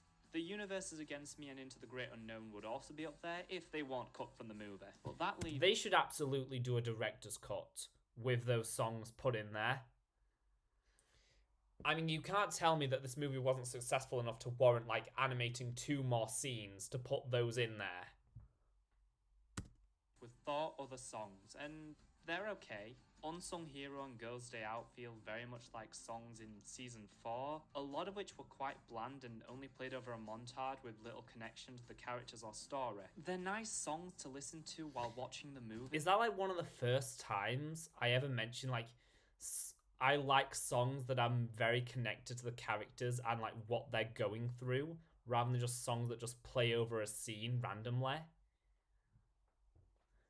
What's a director's cut? It's like a longer version of a movie that, you know, includes like basically just like an extended cut. So, you know, it's like if they were going to do an extended cut of Candace Against the Universe, like, you know, they would animate Into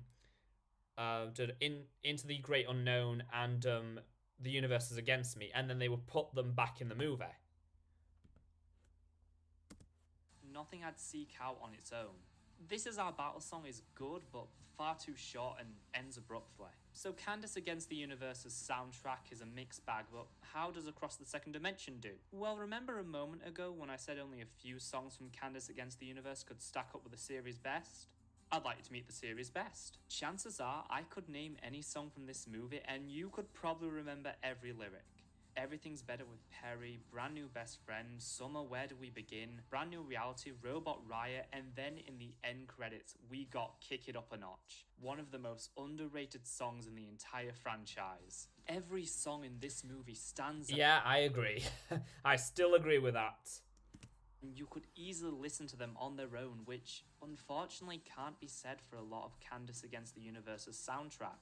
Even the joke songs like I Walk Away work because they are connected to the emotions of the characters. It also has Olivia Olsen's beautiful singing voice. La la la, this isn't a song from across the second dimension. No siree, definitely not. I did not choose to play this. La da da. Every single one of these songs has become iconic and stood the test of God. time, whereas I had no only idea think what I that was will doing happen back with then. A few songs from Oh, Candace hey, look, Against it's the Irvin Universe. in his one Candace appearance in Against this the Universe movie. has a good soundtrack, but Across the Second Dimension has some of the best songs you could possibly find in an animated movie, especially one made for TV. Final point goes to Across the Second Dimension, which means Across the Second Dimension wins overall. While I adore both these movies, it's easy to see that You can see my microphone. You can see my microphone sneaking in at the bottom of this frame. Can you see that like anywhere else in the video, or is it just because like... Oh god, I think it might just because my old like lighting rig would like start leaning over because it was pretty much broken by the time I got it. Let me just see.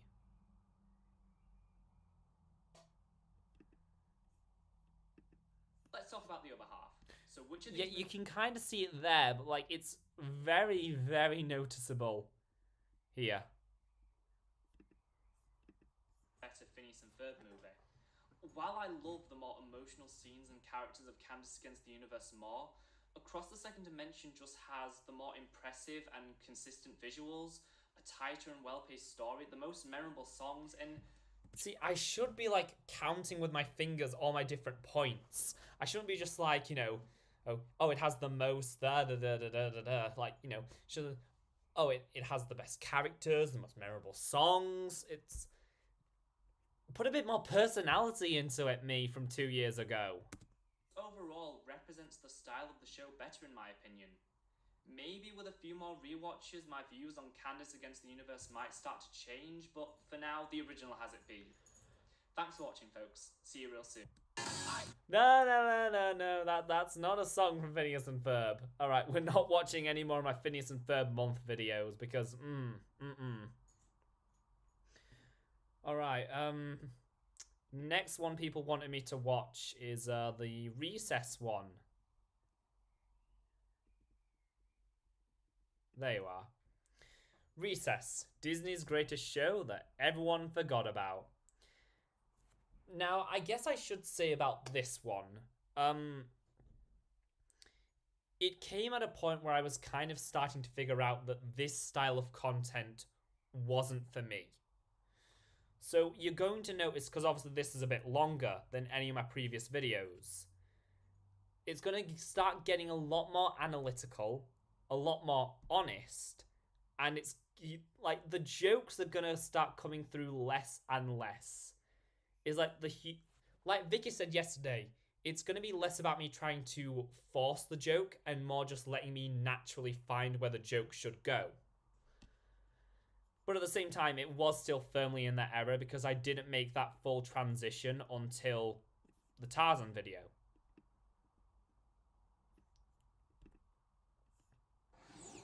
Sitting ducks ahead, who wants them? What's the plan, Michelle? Not me. Hiya, folks. Welcome to the show. Isn't nostalgia amazing? What better way is there to fondly look back at your past while also... See, already there's a remarkable difference. I actually have things in the background now. I'm actually filling out the frame with things that makes it look a bit more visually interesting. I finally figured out the rule of thirds and I've got myself where I need to be. And like the energy is just a lot better, even though I am still very much screaming at the camera at this point rather than just speaking normally. Hiya, folks. Welcome to the show. Isn't nostalgia amazing? What better way is there to fondly look back at your past while also feeling completely terrible because you realise that you took it all for granted? For instance, do you remember 10 seconds ago when I started making this video? Hiya, folks. Welcome to the show. See, what I should have done, I should have had like the ripple effect, because this was the first ever video I did make with DaVinci Resolve. I should have had like the ripple effect and like the flashback, you know, like the harp strum. Like that would have made that joke like a lot better punch. Isn't nostalgia amazing? What better way is there to fondly look back at your past while also feeling completely terrible because you realise that you I thought took it was all the for funniest granted? thing ever that I just For let instance, this keep do you remember going. 10 seconds ago when I started making this video? Hiya folks, welcome to the put away the couch. I do find it funny how it just cuts me off.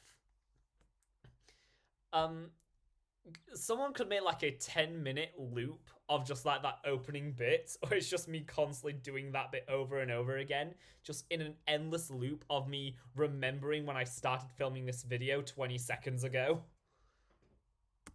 And stop drawing not elephants on your notebooks because it's time for recess. Easily one of the most iconic animated shows from the late 90s and early 2000s. Before the likes of Kim Possible and Phineas and Ferb premiered, Recess was the most successful Disney cartoon of its time, spawning an entire franchise that lasted 6 seasons, 127 episodes, a theatrical outing, and 3 direct-to-DVD movies and a crossover special all in the span of 9 years. Yet despite the massive... Okay, I'm turning down the volume a bit because I am really loud.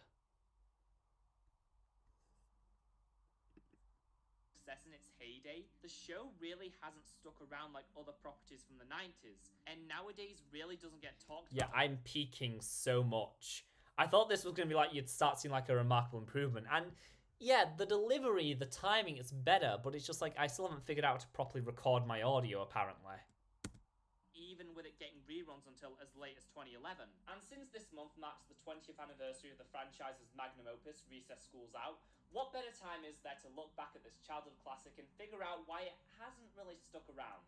Since this is a 90s show, we can of course start nowhere else but the theme song, since it's one of the few parts of the show people actually remember. Seriously, it's insane how many live recreations of this opening there are out there, but you can totally see why. It starts with a school bell as all the kids excitedly run out of the doors while we hear these brass instruments ramp up in intensity before the drum kicks in. It gives the whole thing this military feel as we see our 6 main characters split up to start carrying out a plan. One thing this opening title sequence does better than most is how it clearly introduces each of the characters' personalities and the world they inhabit. And this is a series I would love to add to the list of things nostalgia brought back. I mean, has it really? I mean, I kind of feel like the main point I'm making this video still stands. Despite Recess being like this massive success for Disney at the time, like, I guess I've been seeing a lot more fan art of it on Twitter as of late, but it's just like, it isn't really talked about on the same level as, you know, like, DuckTales or Chippendale Rescue Rangers or Tailspin or Goof Troop, or heck, even like from this time, I would probably say Pepper Ann probably gets talked about a bit more, which is weird. Most of the intro is just us following some kickballs as they travel through the playground, where we get brief glimpses into the lives of the various kids, showing this complex, interconnected ecosystem before eventually coming full circle as the main cast are sent to detention. I thought I was like so clever for like talking about this, like, oh my god, the playground is like this complex ecosystem because it's this microcosm of society. Oh god, just talk. Stop overcompensating for everything. The sound of a jail cell shutting, I'm trying to make myself sound so intelligent. How inside the school is treated as a prison, and the teachers are often characterized as the wardens. Oh, don't worry, that's just the start of how pretentious I can sound. So there I am again with that self-aware humor. Ha ha ha. Aren't I hilarious? This is a show about recess. Never would have guessed. Okay, the timing of that was terrible. There need to be a longer pause to get that. Pretentious I can sound. So Recess is a show about recess. So Recess is a show about recess. Rather than just... So Recess is a show about recess. A majority of the show takes place at 3rd Street Elementary School and follows the lives of the group of 6 friends named TJ. There we go. Now I'm actually starting to sound a bit more natural in my delivery. I'm not screaming into my microphone anymore, at least. Vince, Gretchen, Mikey, and Gus, as they try and bend the rules so they can live recess to the fullest, while also having to outsmart the teachers, mainly the strict and diabolical Miss Finster and Principal Prickly. From stealing back confiscated items to protesting... No, it went away for a while and now I'm raising the volume again. Cafeteria menu changes, This show went to some weird but fascinating places. But before we get to all that, why don't we talk about the characters? Oh, TJ God, Detweiler it is sounds the so level-headed bad. leader of the group who comes up with all the plans and holds his odd group of friends together, while also being able to rally the kids of the playground around various causes. Vince LaSalle is a talented athlete who is incredibly competitive but also self-conscious about how everyone else perceives him. First, I think overall people do talk about Recess more than The Weeknd as a lot in space, but the Kim Possible fandom is a lot more active. Well, yeah, because like the Kim Possible fandom have a lot more to latch onto, basically. Because like,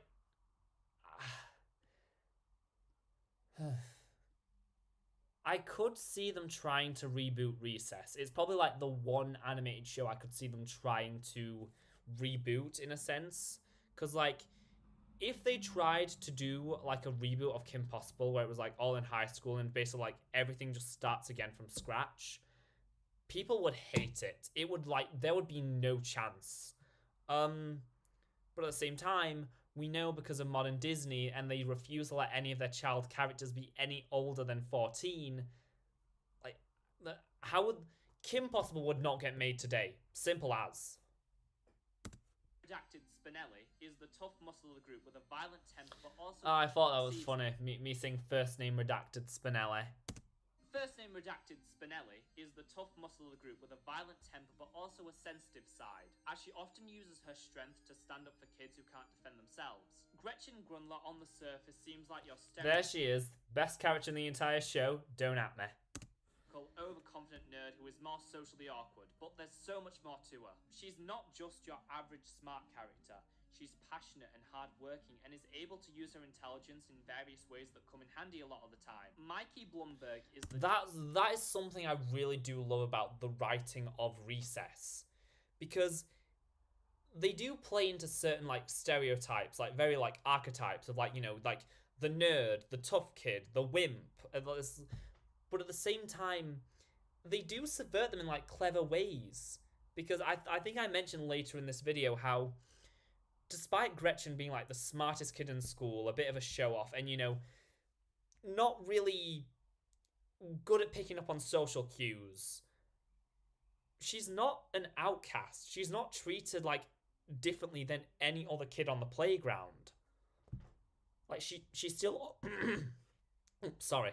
She still always joins in. And, you know, whatever's going on, it's like she's always included. And I just find that, you know, really wholesome. Giant with a sensitive and poetic soul who is often in his own world waxing philosophically to himself, but serves as the moral backbone of the group who often inspires action in everyone around him. He also has a gorgeous baritone singing voice, even if it takes him a while to find the confidence to show everyone. Rounding out the main friends is Gus Griswold, the new kid at 3rd Street who is often the audience stand-in as he is completely clueless about the customs and laws of the playground and often needs them explained to him. Gus is a military brat, having moved around a lot and attending... Do I prefer Gretchen or Zoe from the Proud Family? Gretchen. I mean, I like Zoe. Definitely like Zoe. But I mean, not only is Recess from a show from my childhood, but, you know, Gretchen's one of the main characters. Gretchen has a lot more development and a lot more stories focused on her than Zoe. So it's kind of... it's a no-brainer which one of them is going to be the more dynamic and well-developed character.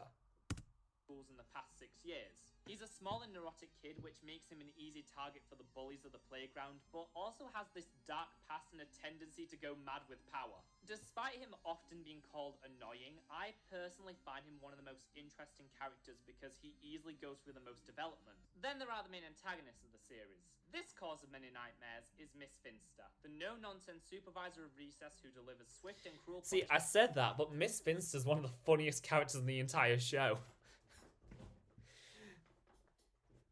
I'm just trying to think of, like, some, like, really funny Miss Finster moments. Well, I mean, I show one later in this video when she's listing off all the things the kids are allowed to do in the cafeteria during rainy days. I show that later in this video. However, she is one of the most nuanced characters on the show, having these shining moments of giving the kids deep life advice and forming a really sweet bond with Spinelli. the adult characters on Recess are written so well. It's like honestly better than most other like shows around this time wrote their adult characters. Last major character is Principal Peter Prickly, who often comes off as irritable, cold, and unfair to the kids. And sometimes he is. However, many episodes show he is still very much a kid at heart and truly cares about his students. But those are just the most prominent of the cast. There are so many other kids on the playground and members of the faculty who all get defined personalities. There's Miss Gropke, the 4th grade teacher who often fills her lessons with good vibes and biting social commentary. Now remember, class, please take this new history book with a grain of salt, since it focuses primarily on the history of white Western males. Yeah, you don't see people getting up in arms about Recess existing. Can we like give Recess like this massive online resurgence just so like, you know, people can get angry at like Mrs. Grokey and her scenes? That'd be so funny. Randall, the playground snitch who works for Miss Finster. The Diggers, Dave and Sam, who spend all recess tearing up the dirt on the playground. The Ashleys, a clique of vain rich girls who all share the same name. King Bob, who rules over the playground and, depending on the day, is either a tyrannical ruler or a down-to-earth and reasonable guy. I remember watching this video a while ago, like a year ago. Well, I mean, that's when I uploaded it. Recess is one of the few shows that has a good background cast. Well, yeah, and not only that, but like, you know, for its time, Recess was incredibly diverse. It's like, you know, no two characters in Recess are the same. Well, except Dave and Sam, but... you know, like, they're all different shapes, different sizes. It's like, you know, different ethnicities. Just like, they really do a good job at representing so many different types of kids. Of course, they could do better. Like, any show around this time could have done better with representation. But in terms of just, like, inclusivity, Recess was kind of, like, ahead of the game. Each side character on this show gets multiple episodes that really fleshes them out and gives them depth. And that's not even touching upon all the parent characters. It's really annoying me. I'm just screaming into the microphone. It's so bad. Like, I haven't learned how to properly record audio yet, and I've been doing this for almost a year at this point. Episode of this series is 11 minutes, and the stories vary from down to earth to absolutely insane. Yet it still always manages to keep itself grounded. The whole idea of the show is viewing the world... See, whenever I'm, like, going to, like, shout now, I do it as a joke. So it's like, you know... if my audio ever does peak in a video now, I do it intentionally. Like, after I finish talking about Hopping Mall in my Amphibia retrospective, when I go, "What is your damage, Matt Brawley?"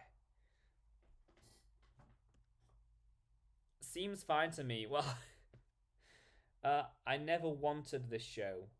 Oh, do you mean you never watched the show? Because I highly recommend it. Perspective. So it sort of exists in this hyper-reality where they're allowed to get away with some fantastical elements here and there. One of the big running themes of this show is the difficulties of growing up and all the pressure kids are put under in this odd age where they're starting to ask questions and understand how the world works, but are still just starting that journey of figuring themselves out. Oh, Spinelli's masterpiece is like one of the best episodes of the show. Like, the moment where they reveal like everything she's been working to when they show the entire chalk drawing. Oh, so good. You really don't get moments like that on TV anymore. Episodes deal with the kids confronting new ideas or worrying about their future, and occasionally the show gets really deep. Before we move on, I'd like to just quickly go over some episodes. And occasionally the show gets really deep. Maybe, like, give some examples? Like, actually explain your point there? Because, like, you can talk about, like, episodes like The Hypnotist and, like, you know, Peter's breakdown when he doesn't want to go back to being an adult. Or you could talk about The Voice, Mikey's stage fright. It's just, like, there are so many episodes I could have pointed to and I just didn't, like, cite any of them.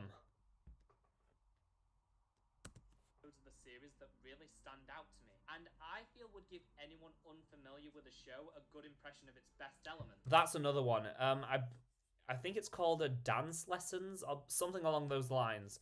That is another one of the top tier episodes of the show, and I don't think I mentioned it in this video.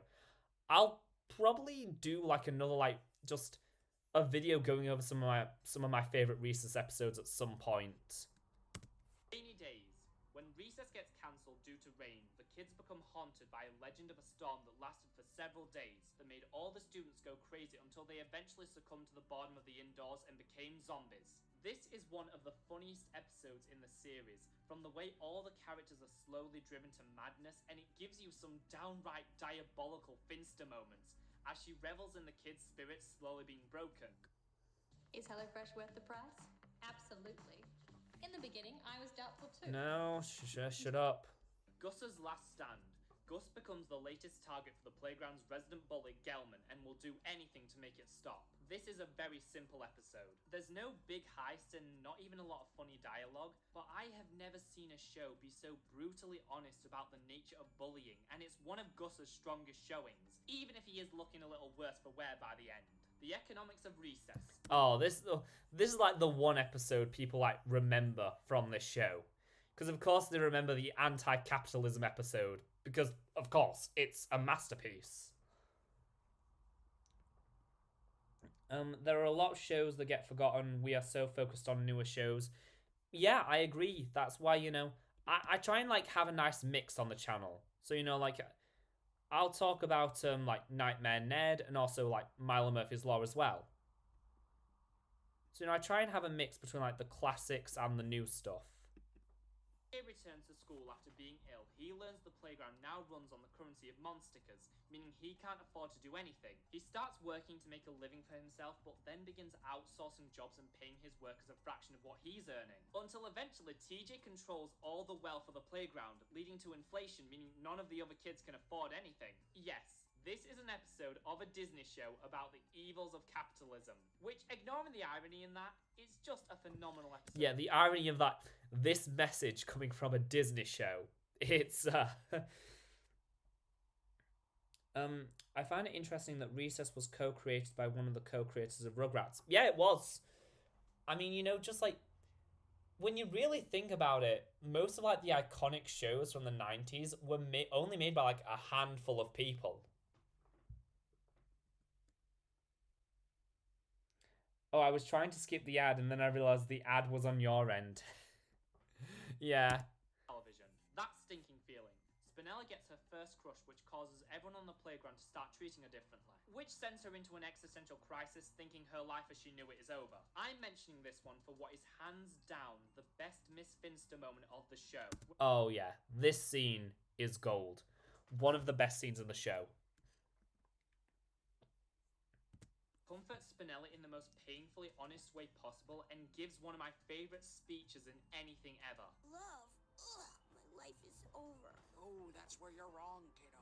This is just the beginning. From now on, you're going to be faced with feelings like this every day. Feelings that are going to make you want to stand on the rooftop and yell to the heavens. Feelings that are going to want to make you crawl into a hole and pull off your skin. But even if he does... April Winchell is such an underrated voice actress. In the end, it's all worth it. Because it's better to feel something than nothing at all. All the principal's men.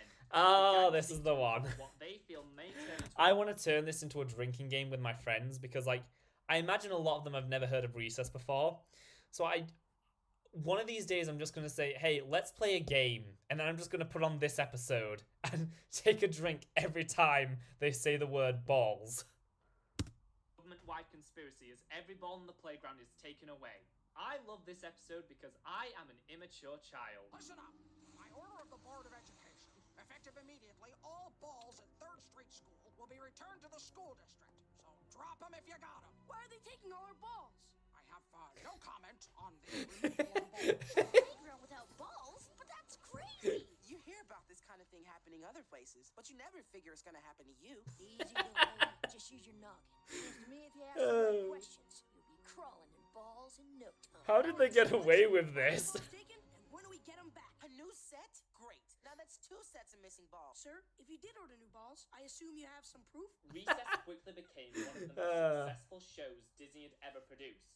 And like with all remotely popular cartoons from the 90s and early 2000s, it would inevitably make the jump to the big screen.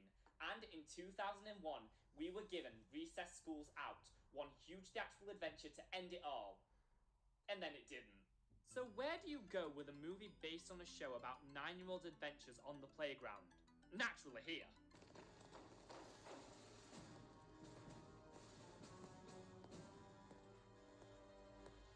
Yeah, this movie is contentious among fans, to say the least. With its sharp detour from a simple, good-natured show about adolescence to a James Bond-style plot with ninjas, evil lasers, and a whole lot of James Woods. But how do I feel about this movie? Well, as someone with terrible opinions would say, I like it. I mean, when you Okay, alright, I'll give you that. That was a pretty good joke. Sometimes the self-deprecating humor worked. Most of the time it didn't, but sometimes it worked. Look at some of the more out there episodes of the show. The plot of this movie really doesn't seem that far-fetched. But speaking of the plot, yeah, a lot of the people saying like this movie was so different from the show, that kind of just tells me that they haven't seen a lot of the show or they're misremembering it. Because there are so many episodes of Recess that are just insane. Just insanity. Absolute insanity. I'm just trying to think of some. Like, you have the episode where the kids break a statue and obviously, like, basically become, like, prison inmates at the school. You have the episode where TJ's made-up word womps, like, is thought of by the faculty to be, like, a swear word, so he ends up getting sent to court and having to defend himself in front of the entire school board while going up against, like, this, like, James Bond... It's so weird, I can't even describe it. There is the episode Parents' Day, which at the end reveals that Spinelli's parents are actually secret government agents. That's... It's just like, this show was weird. It's like, it was... Sometimes it was grounded. Sometimes it was off-the-wall insanity. And, like, the movie is not that far removed from, like, some of the most out-there episodes of the show. It's the last day of school as the characters celebrate graduating from the 4th grade. TJ is excited to spend summer vacation with his friends, only to learn I always all found the 5 box of to them be are a going kind of away to insane various episode. summer Yeah, the camps. box. The box is one of the best ones.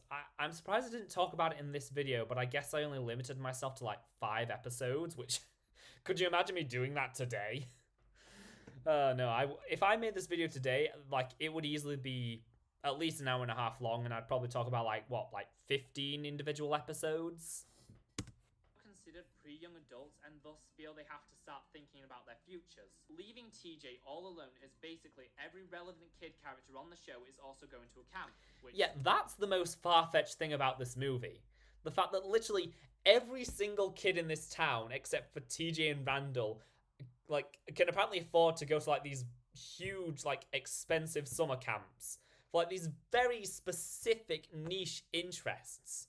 Like, obviously I understand there being a baseball camp and an acting camp, and obviously space camp is a thing, but wrestling camp? Like, the fashion camp? Okay, but Maybe that is a real thing, and maybe, like, you Americans just have way too much time on your hands. When TJ notices something strange going on in the school, because as it turns out, this guy, Phil, played by James Woods, wants to change the moon's rotation. See, you look at this guy and you just think, oh yeah, he's played by James Woods. There is no one else who could possibly play a character that looks like that other than James Woods. Thus turning summer into winter, as he feels if kids are kept indoors, they'll study more and cause test scores to go up. Yes, it's stupid. But I mean, it's James Woods, so it ends up really working, especially when you start getting into his backstory and motivations. So now TJ must gather all his friends, find out what's going on, and figure out some way to save Summer. From all that, this sounds like a weird movie.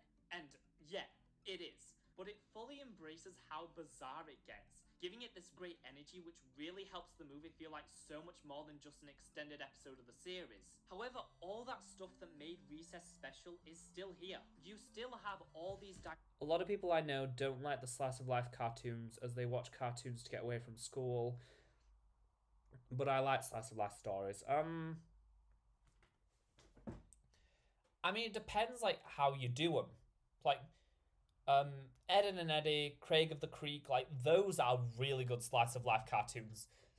Same goes for Hey Arnold as well.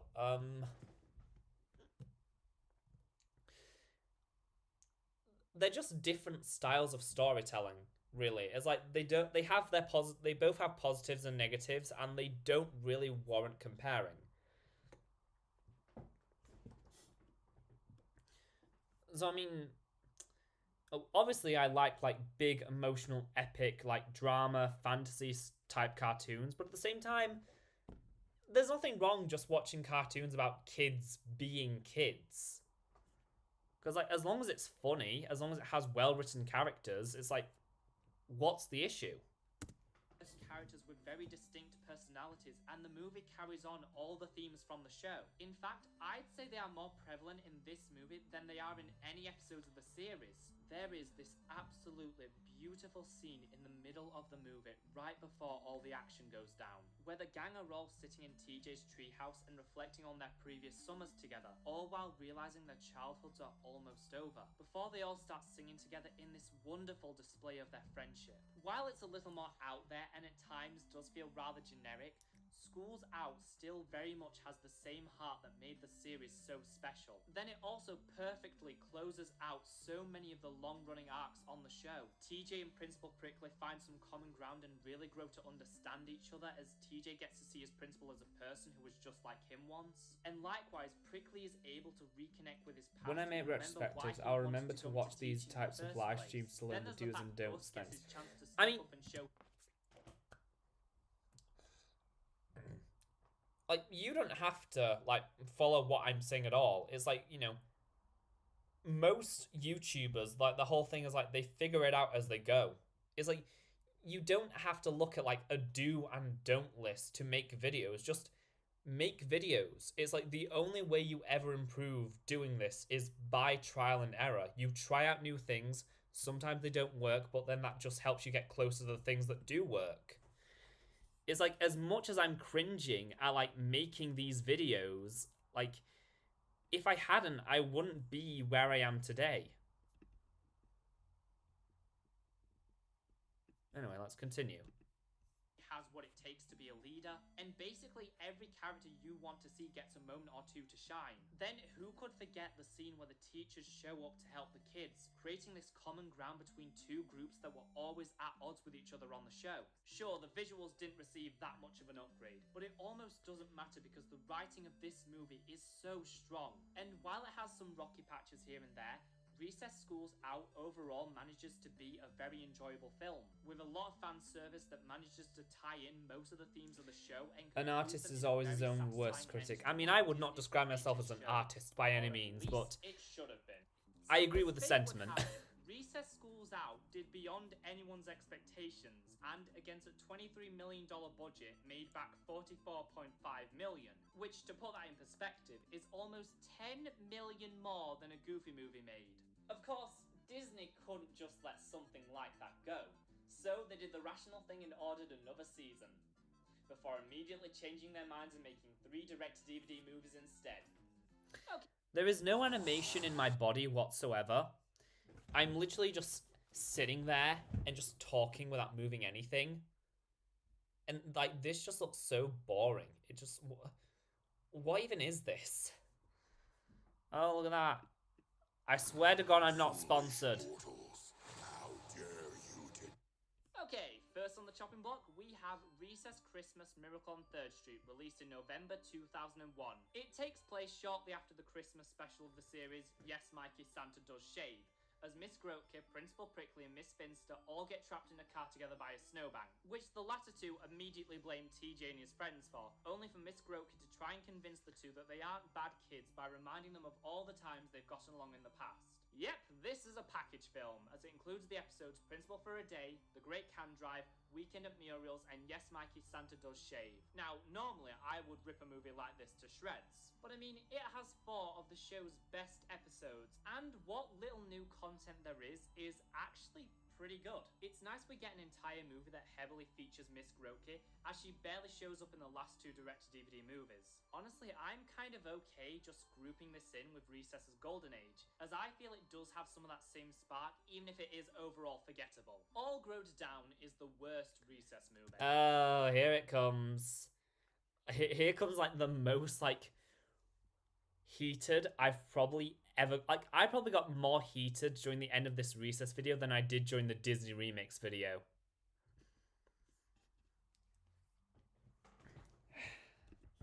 Despite the fact the franchise was on its deathbed and Gus, Mikey, and Vince's voices all changed despite keeping the same actors, they decided to move on to TJ's 3rd voice actor, who, I'm sorry, sounds nothing like TJ. Which is why from now on, I'm going to be calling him Imposter TJ. This whole movie... When was this before Among Us came out? Like, hold on a sec. Where's the thing? 20 years later. Where does it say how long this video was? Okay. Alright, well this is like sometime in 2020 or 2021. When did like Among Us become like really popular? Because did I predict it, or was that like me just like unintentionally playing into it?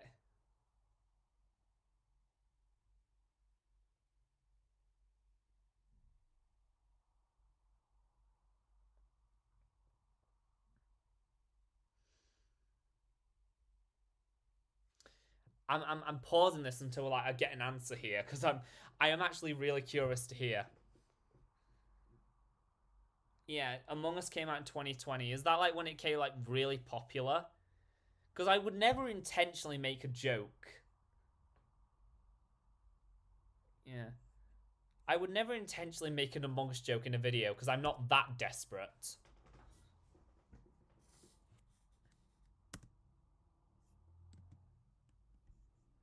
I just hate the fact Among Us ruined the word imposter, so you can't even use it now. Which is why from now on, I'm going to be calling him Imposter TJ.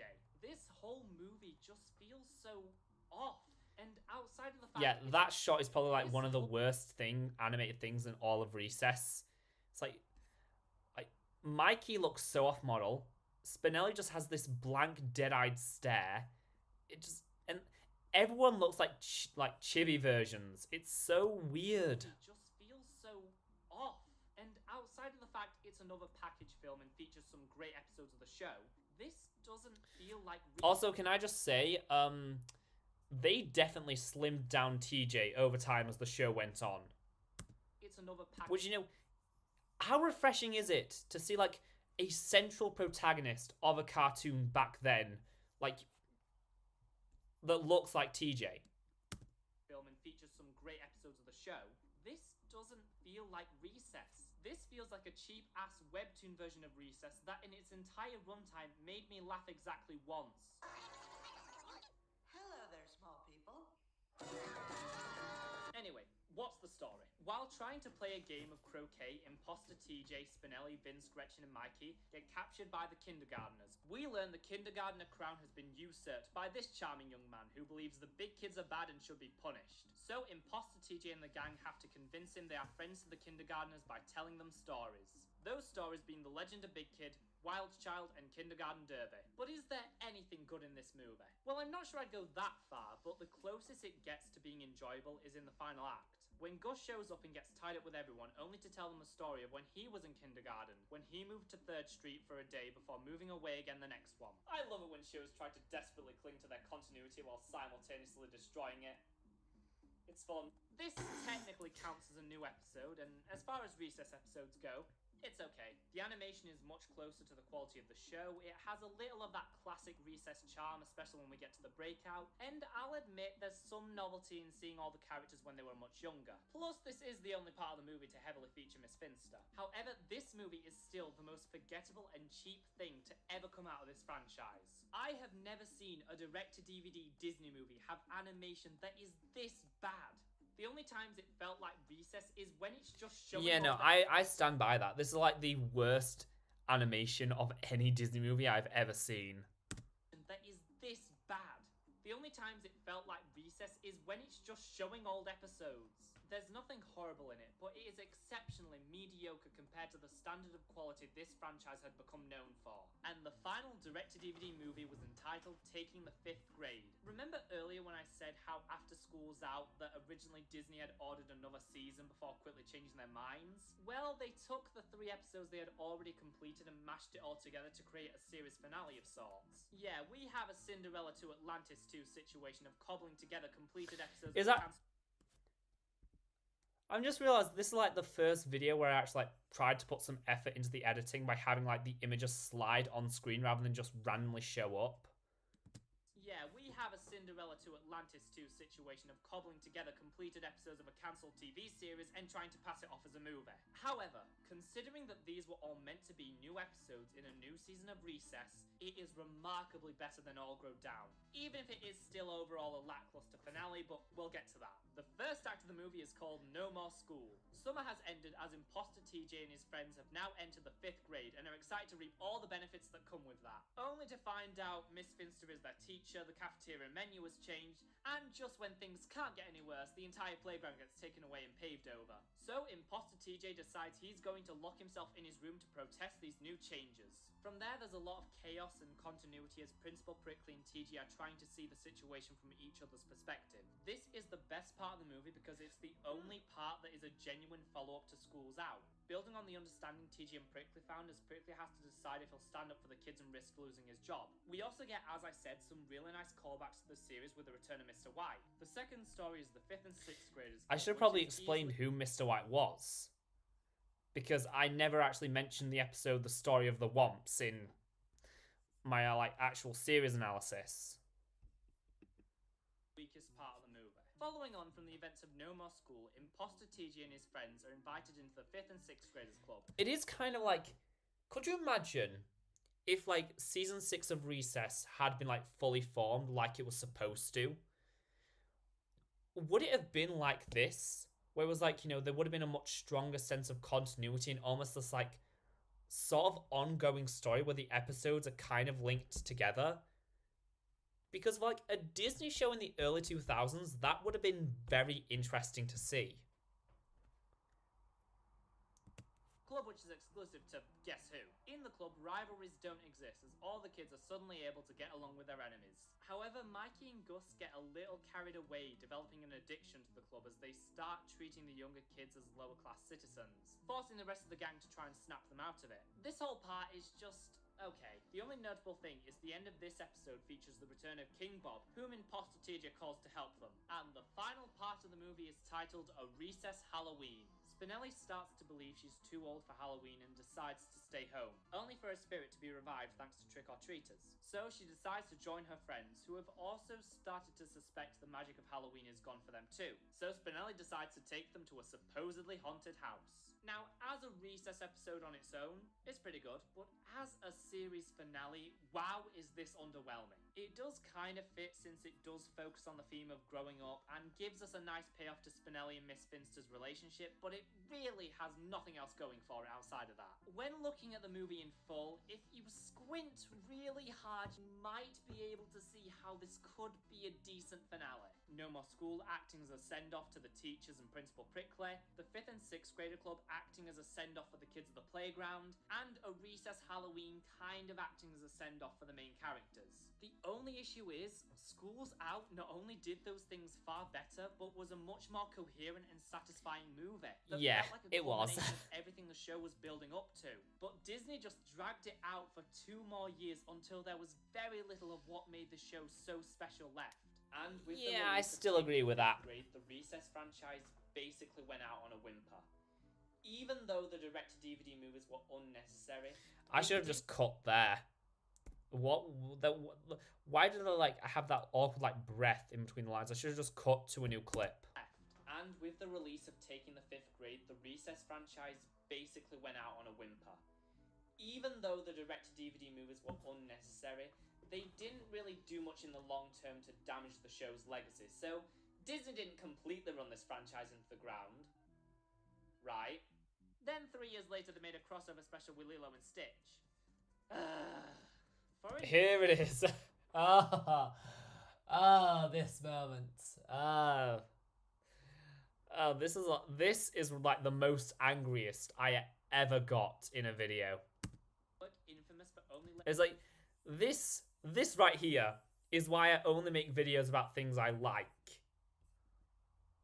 Their shows last a couple of years. They sure wanted to kill off Recess as slowly as possible, didn't they? I'm sure we all remember the Lilo and Stitch crossover specials. For the second season of the series, they cross over with 4 other popular Disney shows: American Dragon, The Proud Family, Kim Possible, and Recess. One of these things is not like the other. Ignoring the fact, I don't know how anyone could have possibly thought having a spin-off of a very popular Disney movie have not 1, not 2, not 3, but 4 crossovers with shows that have drastically different art styles and gives the It's weird. It is weird having like this spin-off of a like Walt Disney Animation Studios movie cross over with all these drastically different Disney TVA shows. When, you know, typically those two branches of the company don't mix. It's like they never interact. Way more questions than answers. Let's talk about the fact this is obviously a cross-promotion with these shows. So why the hell would you do a crossover to promote a show that hasn't aired a new episode in 5 years? Yeah, I still think that's a very good point. Is like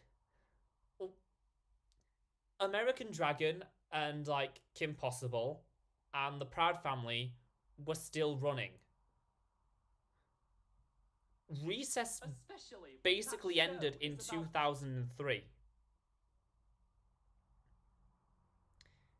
This was like 2 years after like the final word on the franchise had been said. So like you couldn't exactly use Lilo and Stitch to promote Recess, and why would you use Recess to promote Lilo and Stitch? Because like I get like they were still doing reruns and everything, but like I don't know, it's just why? It still makes no sense to me. Why the hell would you do a crossover to promote a show that hasn't aired a new episode in 5 years? And again, yes, so they hadn't aired like the season 5 finale aired in 2001. This was 2005. No, this was 2006. This was 2006. Especially when that show is about kids' lives on the playground. Now you're telling me they exist in the same universe as Gantu? Not to mention how much this messes with the timeline. The Recess TV series takes place from 1998 to 1999, and you're just going to have them randomly show up in a show which takes place anywhere from 2002 to 2005. Okay, what is the story? Experiment 285 is activated and has the power to make people stop working, which Stitch gets zapped with. Lilo then randomly runs into imposter TJ, Vince, Mikey, Spinelli, Gretchen, and imposter Gus. Yep, guess who got a new voice actor who sounds nothing like the character? Which makes no sense, because Vince and Mikey's voices have both changed drastically, yet it's still the same actors. They're in Hawaii because Gretchen... Yeah, it kind of really does tell you that, like, so much of the charm of Recess came from the vocal performances. Like, the voices are what made the characters. They're what gave them depth, gave them life. And so when you change them, they no longer feel like Recess. They no longer feel like the characters that, you know, for the past 9 years had been, like, very iconic and beloved. Because TJ and Gus had very distinct voices. Obviously, you know, TJ was on his 3rd voice actor by this time, but it was kind of a case where they got someone who, like, you know, matched the spirit and it still felt, you know, authentic to the character. These just feel like they pulled random kids, just like, you know, just got in random kids to do these lines, and it doesn't work. She may have discovered a new planet, which, believe it or not, is the most plausible thing to happen to these characters in this episode, as each one of them slowly becomes victims of the experiment. I'll give the episode some credit. The characters here are animated so much better than they were in the direct-to-DVD movie. They're animated better, because, like, they're actually, like, in between frames of the animation. But at the same time, it's kind of a bit too much. Episode some credit. Like, here, like, look at Gus. It's just like, he doesn't need that much motion. Alright? He literally just needs to, like, you know, basically look shocked, stand there, maybe, like, move his arms a bit. They don't have to do, like, this twisting motion where, like, he weaves his head down and into it. Here are animated so much better than they were in the direct-to-DVD movie. Yeah, it's kind of over-animated, really. And it's weird because that's not how the Lilo and Stitch series is animated.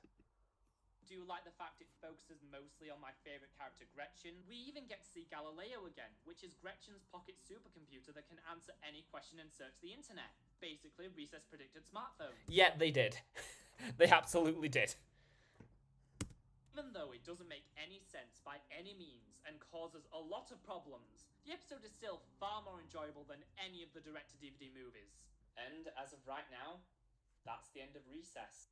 It's kind of sad thinking about the last few years of this amazing series. How this unique, well-written show that really explored what it means to grow up turned into cheap, generic direct-to-DVD movies and a confusing crossover special years after the show lost most of its relevance. So, in seeing what happened to this show, I'm no longer confused about why it hasn't really stuck around and isn't held in the same regard as other animated shows of that era. But its prolonged, merciless death is not what I'll remember this show for. I'll remember all the inventive stories, the efforts it took to give all its characters depth, the way the show captured a child's view of the world in a way no other series has ever been able to replicate. And most of all, I'll remember how it never talked down to kids and treated their problems and opinions seriously. Every now and then we hear some rumblings about a live-action adaptation or some Yeah, kind of thankfully we reboot of haven't the heard series. anything about that in a while. What I'd personally love to see is a spin-off focusing on the next generation with some of the kids now as the teachers. I'm kind of okay just letting this franchise rest in peace, because we'll always have those 6 amazing seasons and the movie that brought it all together in a satisfying conclusion. Thanks for watching, folks. See you real soon. Nope, not playing that music. Right, so this was the, like... Now we're getting a lot closer. Because, like, we are literally probably, like, 2 months away before I make the full switch over to, like, the long-form essays.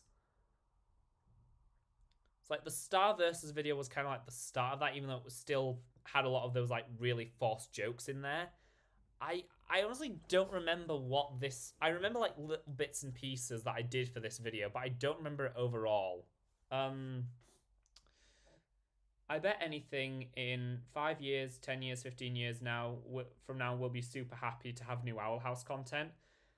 I mean, I think I mentioned it, like, either yesterday or during, like, a recording of a reaction with Vicky. Of any Disney show from, like, the past, like, decade or so, the Owl House has probably best chance of coming back in some form as, like, new content on Disney Plus or, like, a comic series or something, just because the fan outrage over it getting cancelled is, like, the biggest and, like, most intense backlash Disney has received on something in a while. I kind of think they're getting to a point now they're realizing they can't exactly just, like, mistreat their shows like this anymore, because people aren't really standing for it anymore. And I think the Amphibia True Color situation from last year was kind of the tipping point.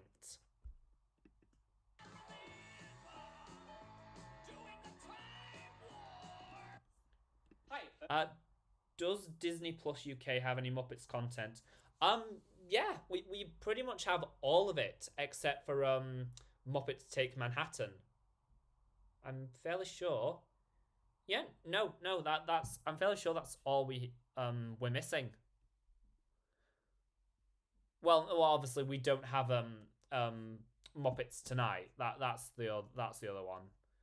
But like movies and everything, obviously I'm fairly sure we have everything that Disney Plus in the US has for the Muppets. Welcome to the show. My channel has been growing a lot lately, so you know what? See, again, it's me standing, but at the same time, I've backed things out of it so you can actually see other things now, so it is a bit more interesting than the Phineas and Ferb video looked. Okay. Hi folks, welcome to the show.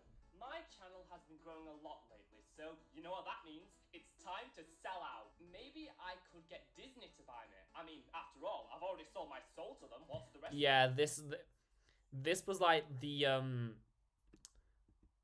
probably like one of the last real like skit heavy focused videos, because I did a lot of them in this one. It's coming back to me now.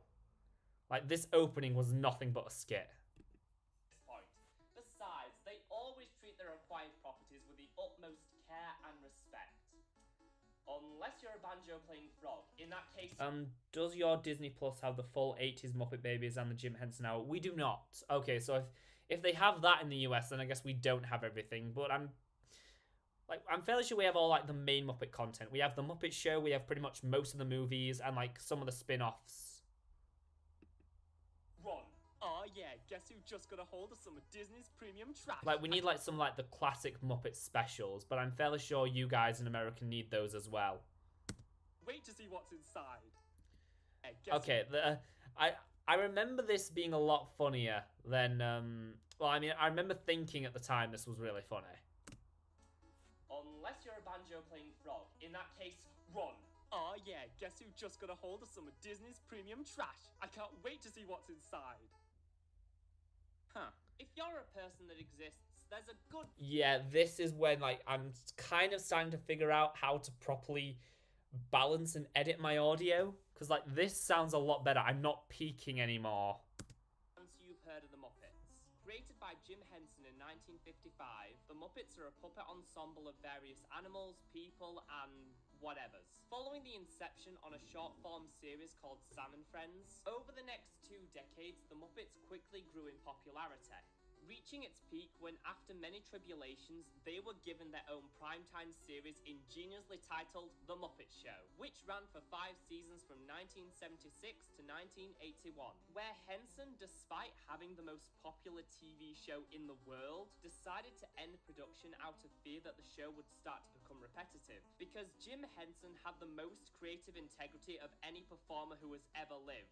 I still stand by that. Success of the show, the world was overcome with what would come to be known as Muppet Mania. And boy, would I... what I would give for some Muppet Mania nowadays. The doctor who gave that diagnosis. By the mid-80s, the Muppets were no longer pieces of felt with someone's hand up their ass. Now they were bona fide celebrities with a successful film series, multiple TV specials, and a constant string of guest appearances on the biggest talk shows. But as the 80s marched on, Henson started to grapple with his own mortality. Oh no. Oh, the really, like, sad music coming in as oh god. It's so pretentious. But as the 80s marched on, Henson started to grapple with his own mortality. He entered negotiations with a Walt Disney Company to sell his studio, seeing how they were able to keep their characters relevant over 20 years after their creator's death. There was also the advantage of Disney executives handling all the business matters, which would give Henson more time creating, which is all he really wanted to do. Before a final deal could be reached, Jim Henson sadly passed away at the age of 50. No, and the fade out. What? Oh no. Oh god. Before a final deal could be reached, Jim Henson sadly passed away at the age of 53. The deal for Disney's acquisition of the Muppets didn't move forward. Who's your favorite character from the Muppets? I can't pick him up without Yeah, let's see. Oh, you can't see him because the microphone's in the way. That's it. There he is.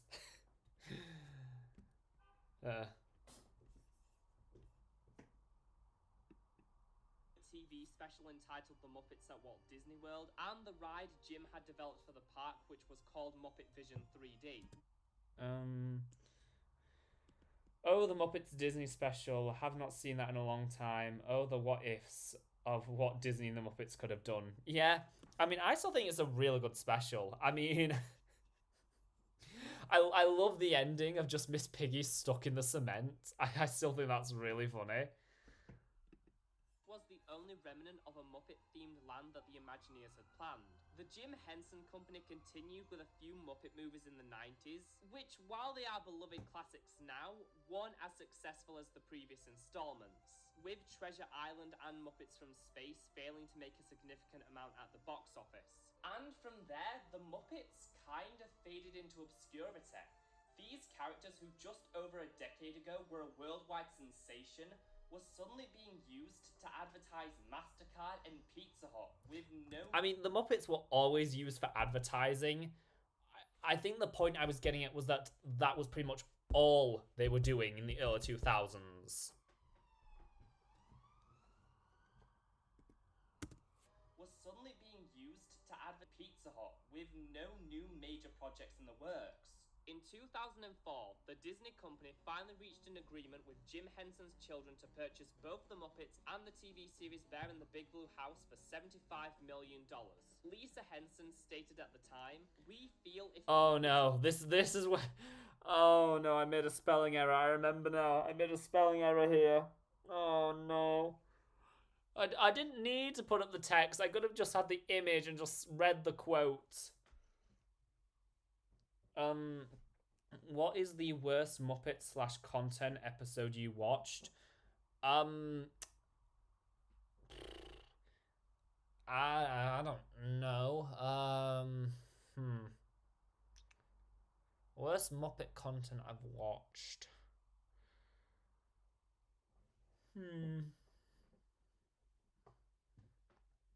I need to think about that. It's definitely like sections of Muppets Now. The sections of Muppets Now that aren't the lifestyle with Piggy. Probably like the game show segments and the cooking with Beverly Plume and Swedish Chef. Like they get some chuckles, but they're just like they don't need to exist. Like honestly, they should have just released like the lifestyle with Piggy as it's like its own web series on YouTube, because those were like the only bits of Muppets Now that were like worth anything because they were actually funny. Anyway, okay. How did I get this wrong? Let me see.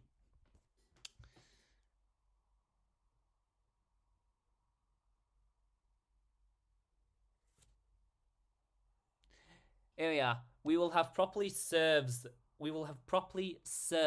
the legacy. And why did I do it in green? You can't see it. If I was going to do it in green, I should put a shadow behind it so it can actually pop out of the background. What even is this? Stated at the time, "We feel if the Muppets are treated with as much care in the long term as Walt Disney's characters are, we will have properly served the legacy." Yeah, that didn't happen. After Disney had finally... Yeah, okay. They need to be longer pauses. So after we properly served the legacy, cut to me. Yeah, that didn't happen. Fired the Muppets for a few years, they were struggling to figure out what to do with them. They were suddenly in possession of this huge... Yeah, it's crazy how pathetic this episode of The Muppet Show was. Because, you know, it was the Muppets interacting with the Star Wars cast, and at the very end, they're singing When You Wish Upon a Star. People talk about The Simpsons predicting the future. Like, what about this? Oh, Kermit Swamp Years was pretty bad. Oh, yeah, Kermit Swamp Years. Never mind. Yeah, that's the worst thing I've seen from the Muppets. That had they had to figure out how to This Christmas special is way better than it has any right being. It's honestly like so good for like being just like an ABC TV movie. On top again. So, what did they do? A TV movie that no one liked. What? I just thought it'd be funny if it cut back to me and I was just sitting somewhere completely different. How to get them back on top again. So, what did they do? What is the purpose of me just sitting back here randomly? Movie that no one liked. I'm not going to comment on what I think of Muppets Wizard of Oz because it's been years since I've seen it. But needless to say, this wasn't the movie that would save the reputation of the franchise like Disney might have hoped. Following Oz, there was a holiday special that I have never seen anyone talk about, so I'm not really sure how people feel about this one. But it didn't help Disney's efforts in making the Muppets relevant again. But then, Disney did something right.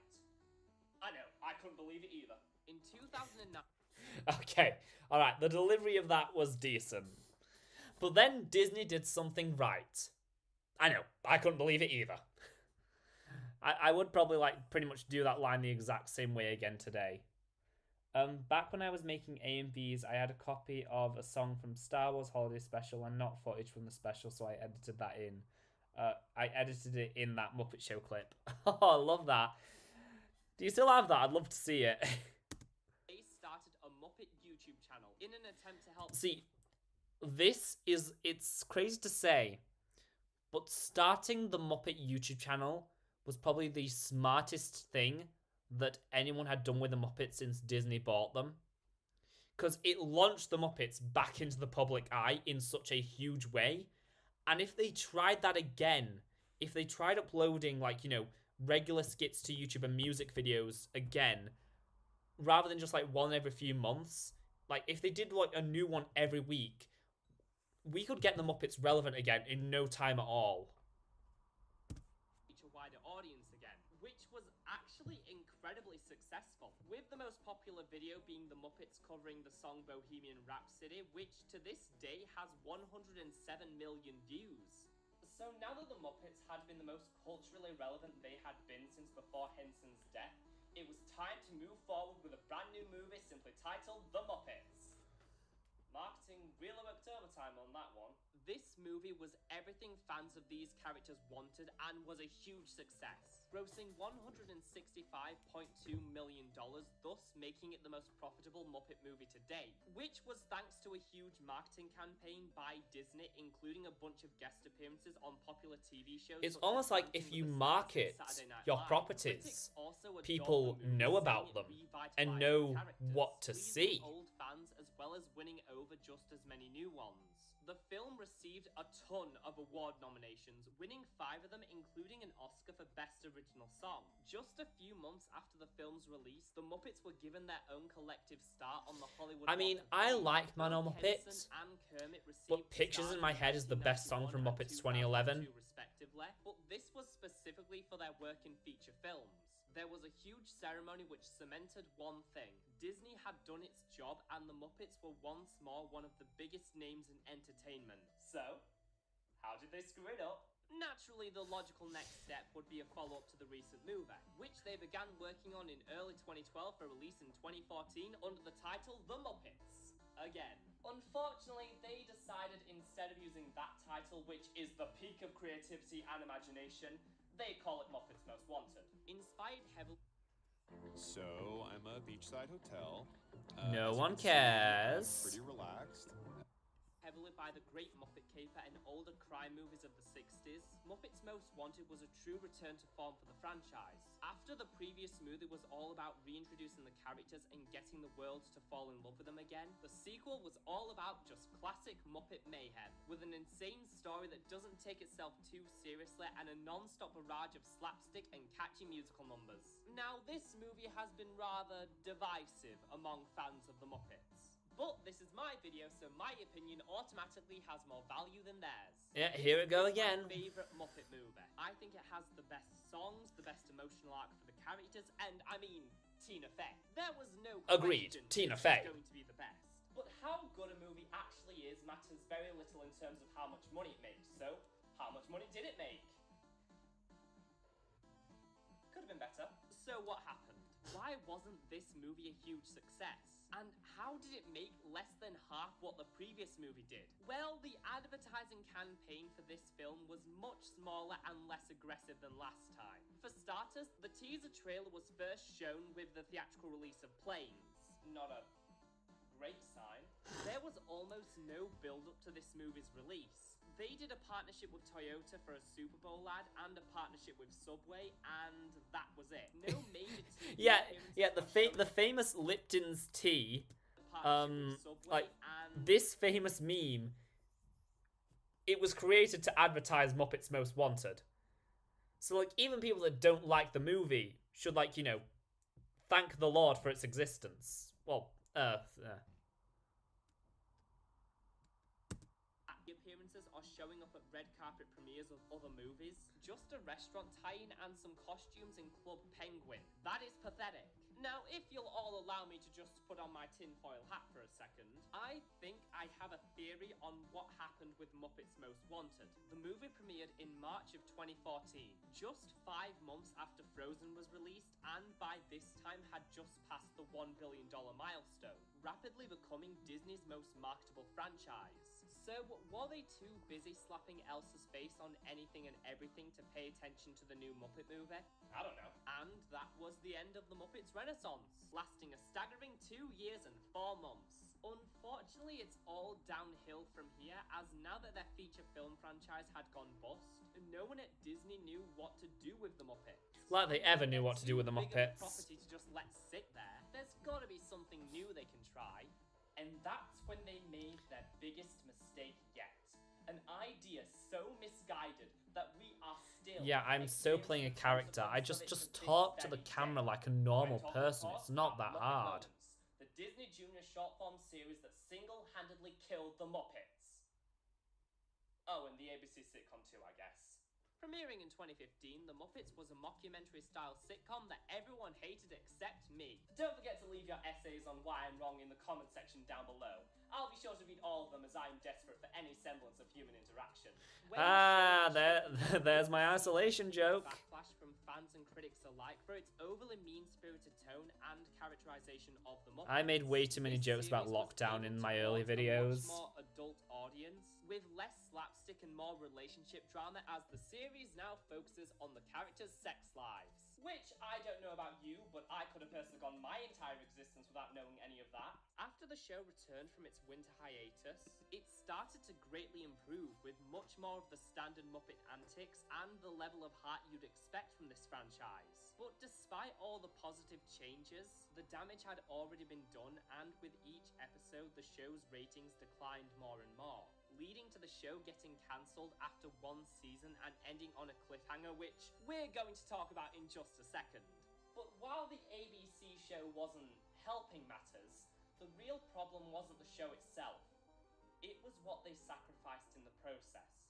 On August 4th, 2015, less than a month before the show premiered, it was announced Kermit and Miss Piggy had broken up. Now, this is nothing new, as the pair announced they had separated in 1990 before shortly getting back together again. But this was not just them getting some magazines to write articles about a breakup between a pig and a frog. This was a shameless marketing ploy to get people to watch the ABC show. And you can tell that's what this is, because Kermit and Piggy were the worst thing about the early episodes.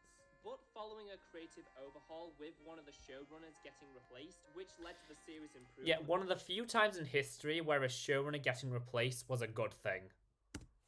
Kermit and Miss Piggy slowly started to drift back together, building up to the cliffhanger ending where the two are about to make up shortly after realizing they still love each other. And had the show continued, I have no doubt that is where it was going to go. But it didn't continue. The show was cancelled after only 1 season, and everything surrounding it was erased from all future Muppet productions. Everything except the breakup. It has been almost 6 years since one of the most iconic couples in media were broken up to advertise a poorly conceived, ill-fated show that only only lasted 7 months on air. And not only are the two still broken up, they have returned the same constant insults and arguments that killed the ABC show. In 2018, a reboot of the 80s cartoon Muppet Babies premiered, and as of this time is currently on its 3rd season, thus making it the most successful Muppet production since 2011. Which brings us to Disney's latest Muppetational fail, Muppets Now. But first, I want to go back to 2019, when 2 brand new Muppet series were announced. I thought this image was the funniest thing ever. Me making this, just like, oh, I put Beaker, but it's like, oh, they're talking about 2 Muppet projects, so let me just like paste the image and then flip it, so there's 2 Beakers. Like, you know, that's just comedic genius right there. Works for Disney Plus. One was entitled Muppets Live Another Day. The series would serve as a sequel to the 1984 movie Muppets Take Manhattan, and focus on Kermit and the other Muppets searching for Rolf after he mysteriously disappears. A series set in the 80s, taking the Muppets back to their prime with new songs by Bobby Lopez and Kristen Anderson Lopez. Who was it that said the Muppets haven't been using Ralph the Dog less? Was that you? I mean, I'm fairly sure I've said that a few times. I think I said it in my Lego Muppets opening video and my Muppets Haunted Mansion review. This was going to be amazing. It was shelved. Instead, what we got was oh, what I would give to revive Muppets Live Another Day. Ha. Ha. See, that's what I'm talking about. Just letting the jokes come to me naturally, then like trying to like force them in. I don't want to assign a task. The only task I want to assign is telling you to go away. Muppets Now is a variety show with a few rotating segments parodying online content such as vlogs and cooking shows. The story of the show is Scooter rushes to make his deadlines to upload the brand new Muppet series for streaming. Now, before I say what I'm about to say, I would like to preface this by stating, for the record, I liked this series. I found some of the segments I did really like it. I did think, you know, there was some Muppets good Now jokes is in the there. Muppets trying to recapture the success of their early YouTube videos and coming across as soulless and empty. Sometimes they can be well written, but there is a distinct lack of anything resembling character throughout the show. With the exception of Miss Piggy and Swedish Chef, none of this material feels like it was written for the Muppets. This is a franchise famous for subverting expectations, yet almost every joke in the show is so obvious. The main things missing from Muppets Now are heart and music. It's the worst elements of the ABC show condensed down. Yes, they can be very funny and even technically impressive, but this is not the Muppets. And it's so annoying because they cancelled the ABC show despite how good it had gotten. I keep showing clips from this episode because it's the best episode of the ABC show and one of the best pieces of Muppet media ever created. There's an alternate universe where the ABC show was renewed for a 2nd season. Kermit and Miss Piggy got back together, the changes to the writing began to get noticed, and the show's audience started to grow. Had the series been stronger out of the gate, I'd argue that it could have still been alive today, and would be about to enter its 7th or 8th season. Well, that's not the world we live in, and we have to face the fact that no one at Disney understands what to do with the Muppets. If a new project fails... Could you imagine in a world where it's like, what the ABC show was by the end is how it started. And like the show became really popular to a point where today it's one of the most popular shows currently on TV and would still be going like into its 9th or 10th season. It's like, that was a plausible possibility with this show. That could have easily happened if just a few things went differently. And that would have been all it would take to like make the Muppets relevant again and give Disney some kind of direction with this franchise. They go back in the freezer until the executives are ready to fail again. The main issue I feel is that the Leaky people in bucket. charge don't know who they should That was a good Muppets to. joke. Rather than appealing to everyone like Jim Henson, they are intentionally narrowing their audience.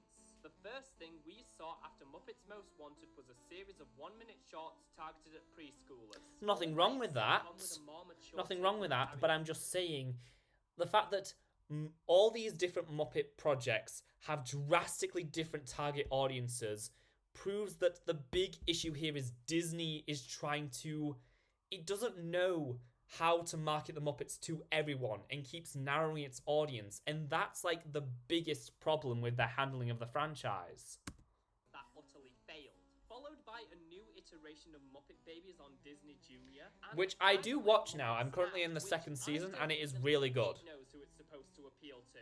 What is wrong with letting the Muppets just be the Muppets rather than having to try and aim for a specific demographic? The Muppets became famous because they had something for everyone. They had dumb puns and explosions, but at the same time, this witty, ingenious... Oh, I love that. I love that moment in Great Muppet Caper. It's like, why are you telling me this? It's plot exposition. It has to go somewhere.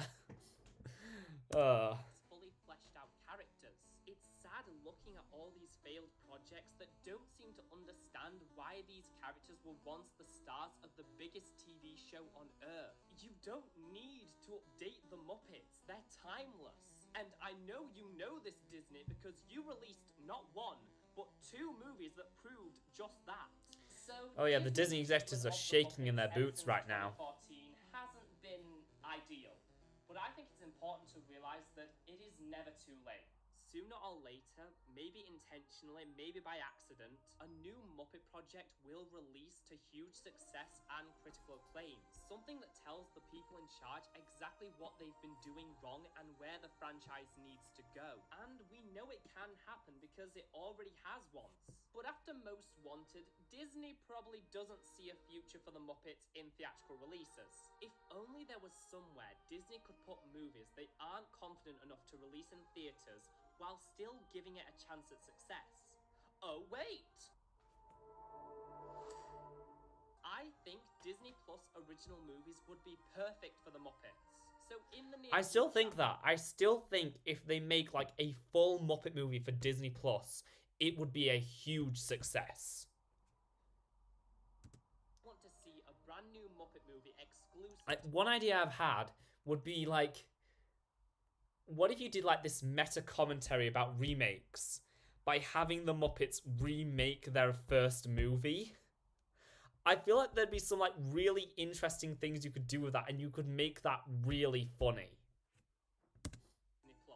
Give it this big dumb story, hilarious and catchy musical numbers, and that perfect blend of self-awareness, slapstick, and genuine heart that makes the Muppets so special. While I'm optimistic, the future of these beloved characters still remains unclear. It's astonishing how a franchise as iconic as the Muppets has been failing so much in recent years, whether it be due to behind-the-scenes drama or mismanagement by the people in charge. It's time everyone just pulls together and do what the Muppets do best. Put on one heck of a show. Oh, yeah, that'll work. Thanks so much for watching, folks, and I'll see you real soon. All right, you know, like it's all right, you know. Definitely an improvement from where I started off, but like, you know, still a long ways from where I've been able to get to, thankfully. All right, that's the last one I'm gonna see. That's the last old video I'm gonna watch. So now, just gonna sit here for like a few more minutes, answer some more questions, then we'll call it there for the day. You know, just enjoy our time, our final stream of this set. What do I think about the movie Cruella? I haven't seen it.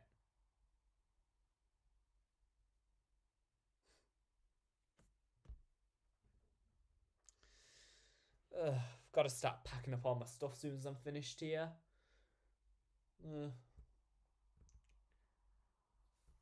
I've also got to try and look for a bus to get me to work tomorrow.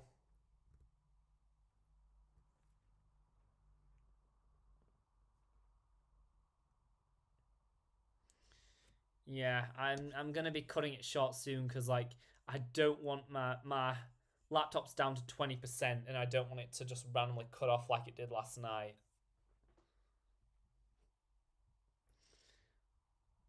Is there anything you like about The Fox and the Hound 2? The animation's good. I really like the scene between Widow Tweed and Amma Slade when they're looking in like the dark for Copper and Todd, and they kind of come to some sort of truce. That's a really lovely scene.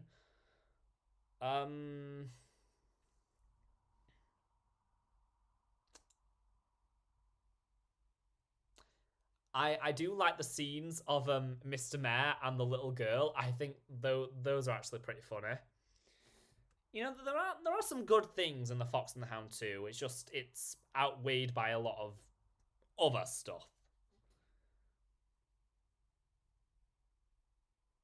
I put links to things I talked about yesterday in yesterday's video. Well, I will check that out.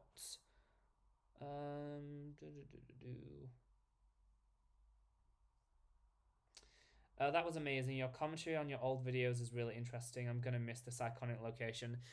Yeah, it's sad, but like I said at the beginning, you know, and like Amphibia taught us, things change. I mean, you know, the poster's still gonna be there, all the pins. I was like, I'm gonna get a new board and everything. It's just gonna be different coloured walls and hopefully better lighting, less noise. You know, it's gonna be an improvement, but at the same time, you know, I'm gonna miss this place.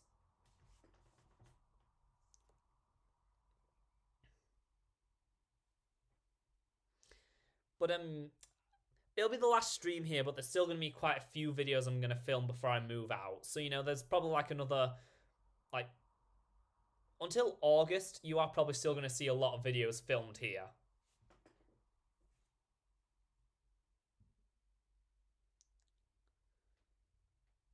Oh, should probably start the music again. Adoy.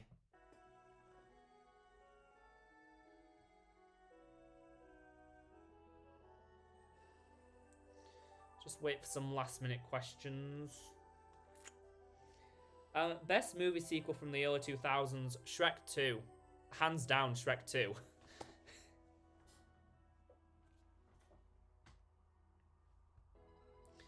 In terms of Disney, Cinderella 3.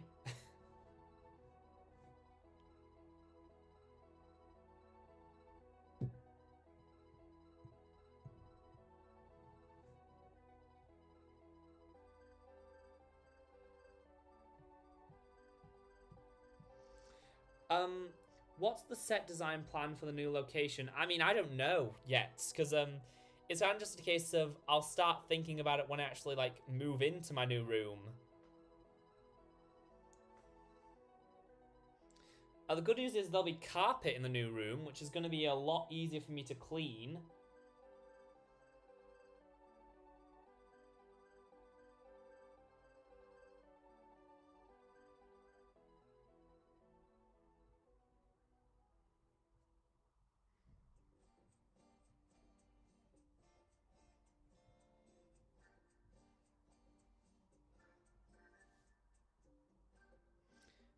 I did not expect how entertaining watching you watch your old videos would be. You really can make anything fun. Oh, thank you so much, Small.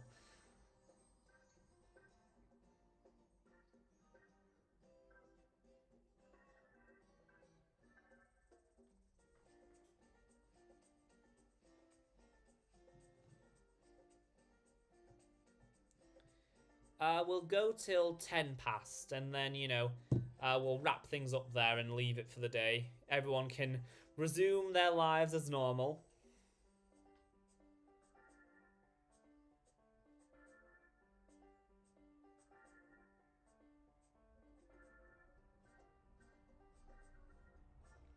This was the first video I started my day with. Oh, thank you. Which Disney movie in the year around Fox and the Hound 2 do you think deserves its own Disney show? Fox and the Hound 2. Oh, it was like 2006, wasn't it? If it's around then, Meet the Robinsons deserves its own show, hands down. How do I feel about the overuse of the word filler in animation discussion? I mean, I hate it, because, like, filler is just as important to me as any plot-relevant stuff. Because filler is important for character building, because if you don't, you know, develop your characters and make your audience care about them, they're not going to be invested when any like major plot stuff happens that threatens them. So it's like people that complain about, let's say, Amphibious Season 3A.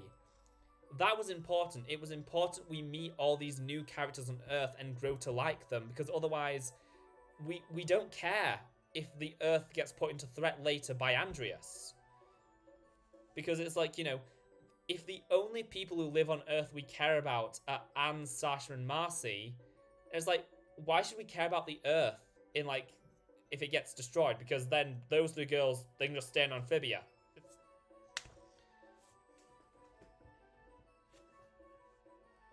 It's like, again, with Steven Universe, it's like, you know, people complain so much about the towny episodes and the beach city episodes, but they were essential in, you know, getting to know these characters, see them as human beings, and, you know, watch them grow and change, which was the whole point of the show.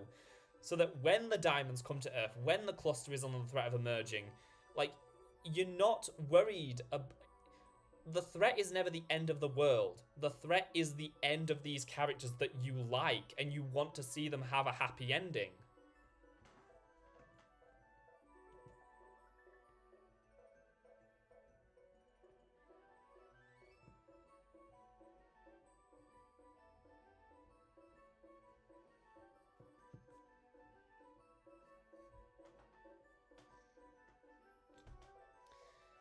Alright, 2 more minutes. If people want to get any last minute questions in, or we'll just leave things there for the day.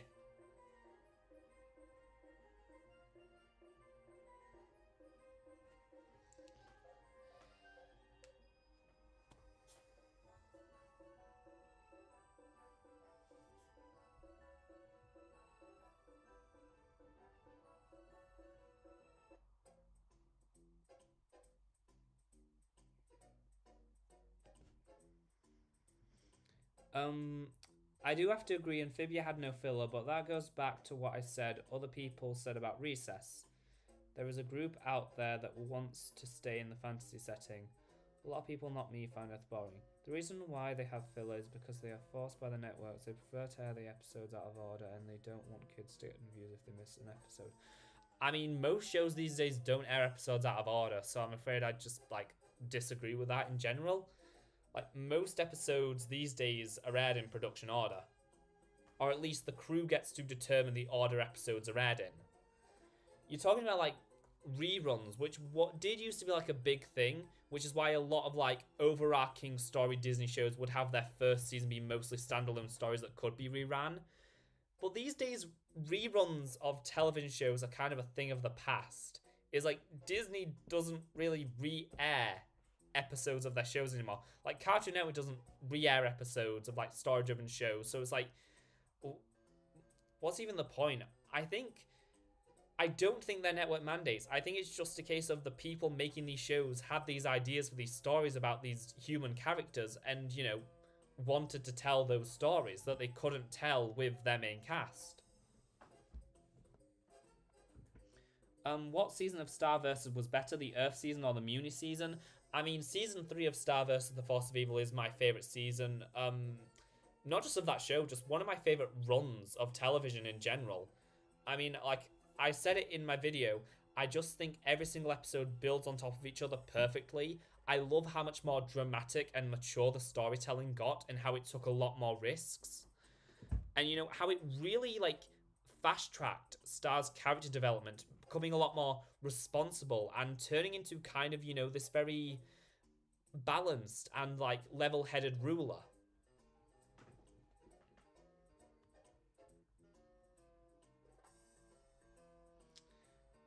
I remember that was the case in the 80s. Network mandated they'd be able to air episodes in any order.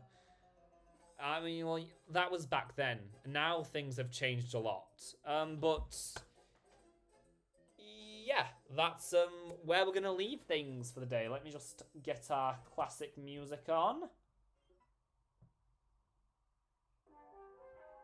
There it is. All right, so yeah, that's all we have to say. So this is the end of the final stream in the old flats. I would give you guys one last look, but it is a mess right now. You'll still see it in videos to come, though. You know, I've got a lot of things I'll be doing over the next week when I'm not at work. What is the most hated show on Disney that you like? Probably Star vs. the Forces of Evil. Alright, so, yeah, that's, I don't really know what to say.